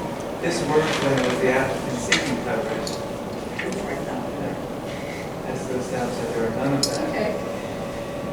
Party opposing coverage based on an inherently incompatible use? Yeah, I would say that in line 29 after MDL on the Okay. basis of, and whatever, so I'm just saying incompatible use, but there's some sort of a catchphrase. Inherently dangerous. Inherently incompatible use. Whatever the phrase is. Mm-hmm. Okay. Yeah. Now, doesn't say use group 18 in here. Because, yes, that is true, because subdivision K, right, it says as defined in subdivision K defines use group 18. Yeah. Now, on 166 line 25, the title of this section is tenant application, but shouldn't it be something about opposition to? Oh. I mean, maybe some better title. Okay. Should make it like burden of proof for incompatible use or something. Something like that. Yeah. What's the name of this whole section? Sorry, I lost track. This whole section This is coverage and issues of status. Got it. What do you want to change that to? I would change it to burden of proof for inherently incompatible use. Elaine, sorry, when it says subdivision K, where is that? Subdivision I K is know where it's we use just group 18, were. but- Okay, it's on page 164. On line 18 on page 164. No, line 22. Oh, where it says subdivision K? Oh, 19, sorry, you're right. So it says as defined in subdivision K, right? That's on page 167, line 3, right? And then subdivision K itself is on page 164, line 18. 164. Subdivision K sends you to use group 18 And this is the and the resolution. high hazard, Yep. group H, and the A and B Yep. environmental rating, and blah, blah, blah. That's all in subdivision K. In You wanna move it? yeah, in the non-residential units that are inherently incompatible with residential use, as defined in subsection K, or something, it should be close. Yeah, that's okay. So you want to move as defined in subsection K, So we know. to in between use and by, okay? Okay, creating actual stormwater in the building as of, yes, I agree with that. So we would. So we're going to move up as in line 3 on page 167. We're going to move up as defined in subdivision K. We're going to move that up a line to after the word use, as in residential use. Or industrial uses in legal operation in the non-residential units that are inherently Incompatible with residential use as defined in subdivision K. Right. By creating. By creating. Again, it's a lot a of very clauses. long, yeah, but if you start. Like Yeah. preponderance of evidence. The following, The following. colon, right? Well, then, yes, And then you can create a list even with separate lines if you want. so then what are the items in the list that preponderance the evidence that? Whatever they are. well, Commercial so that- manufacturing or industrial uses in legal operation in the non-residential units that are inherently incompatible with residential use as defined in subdivision K by creating an actual risk of harm that cannot be reasonably mitigated,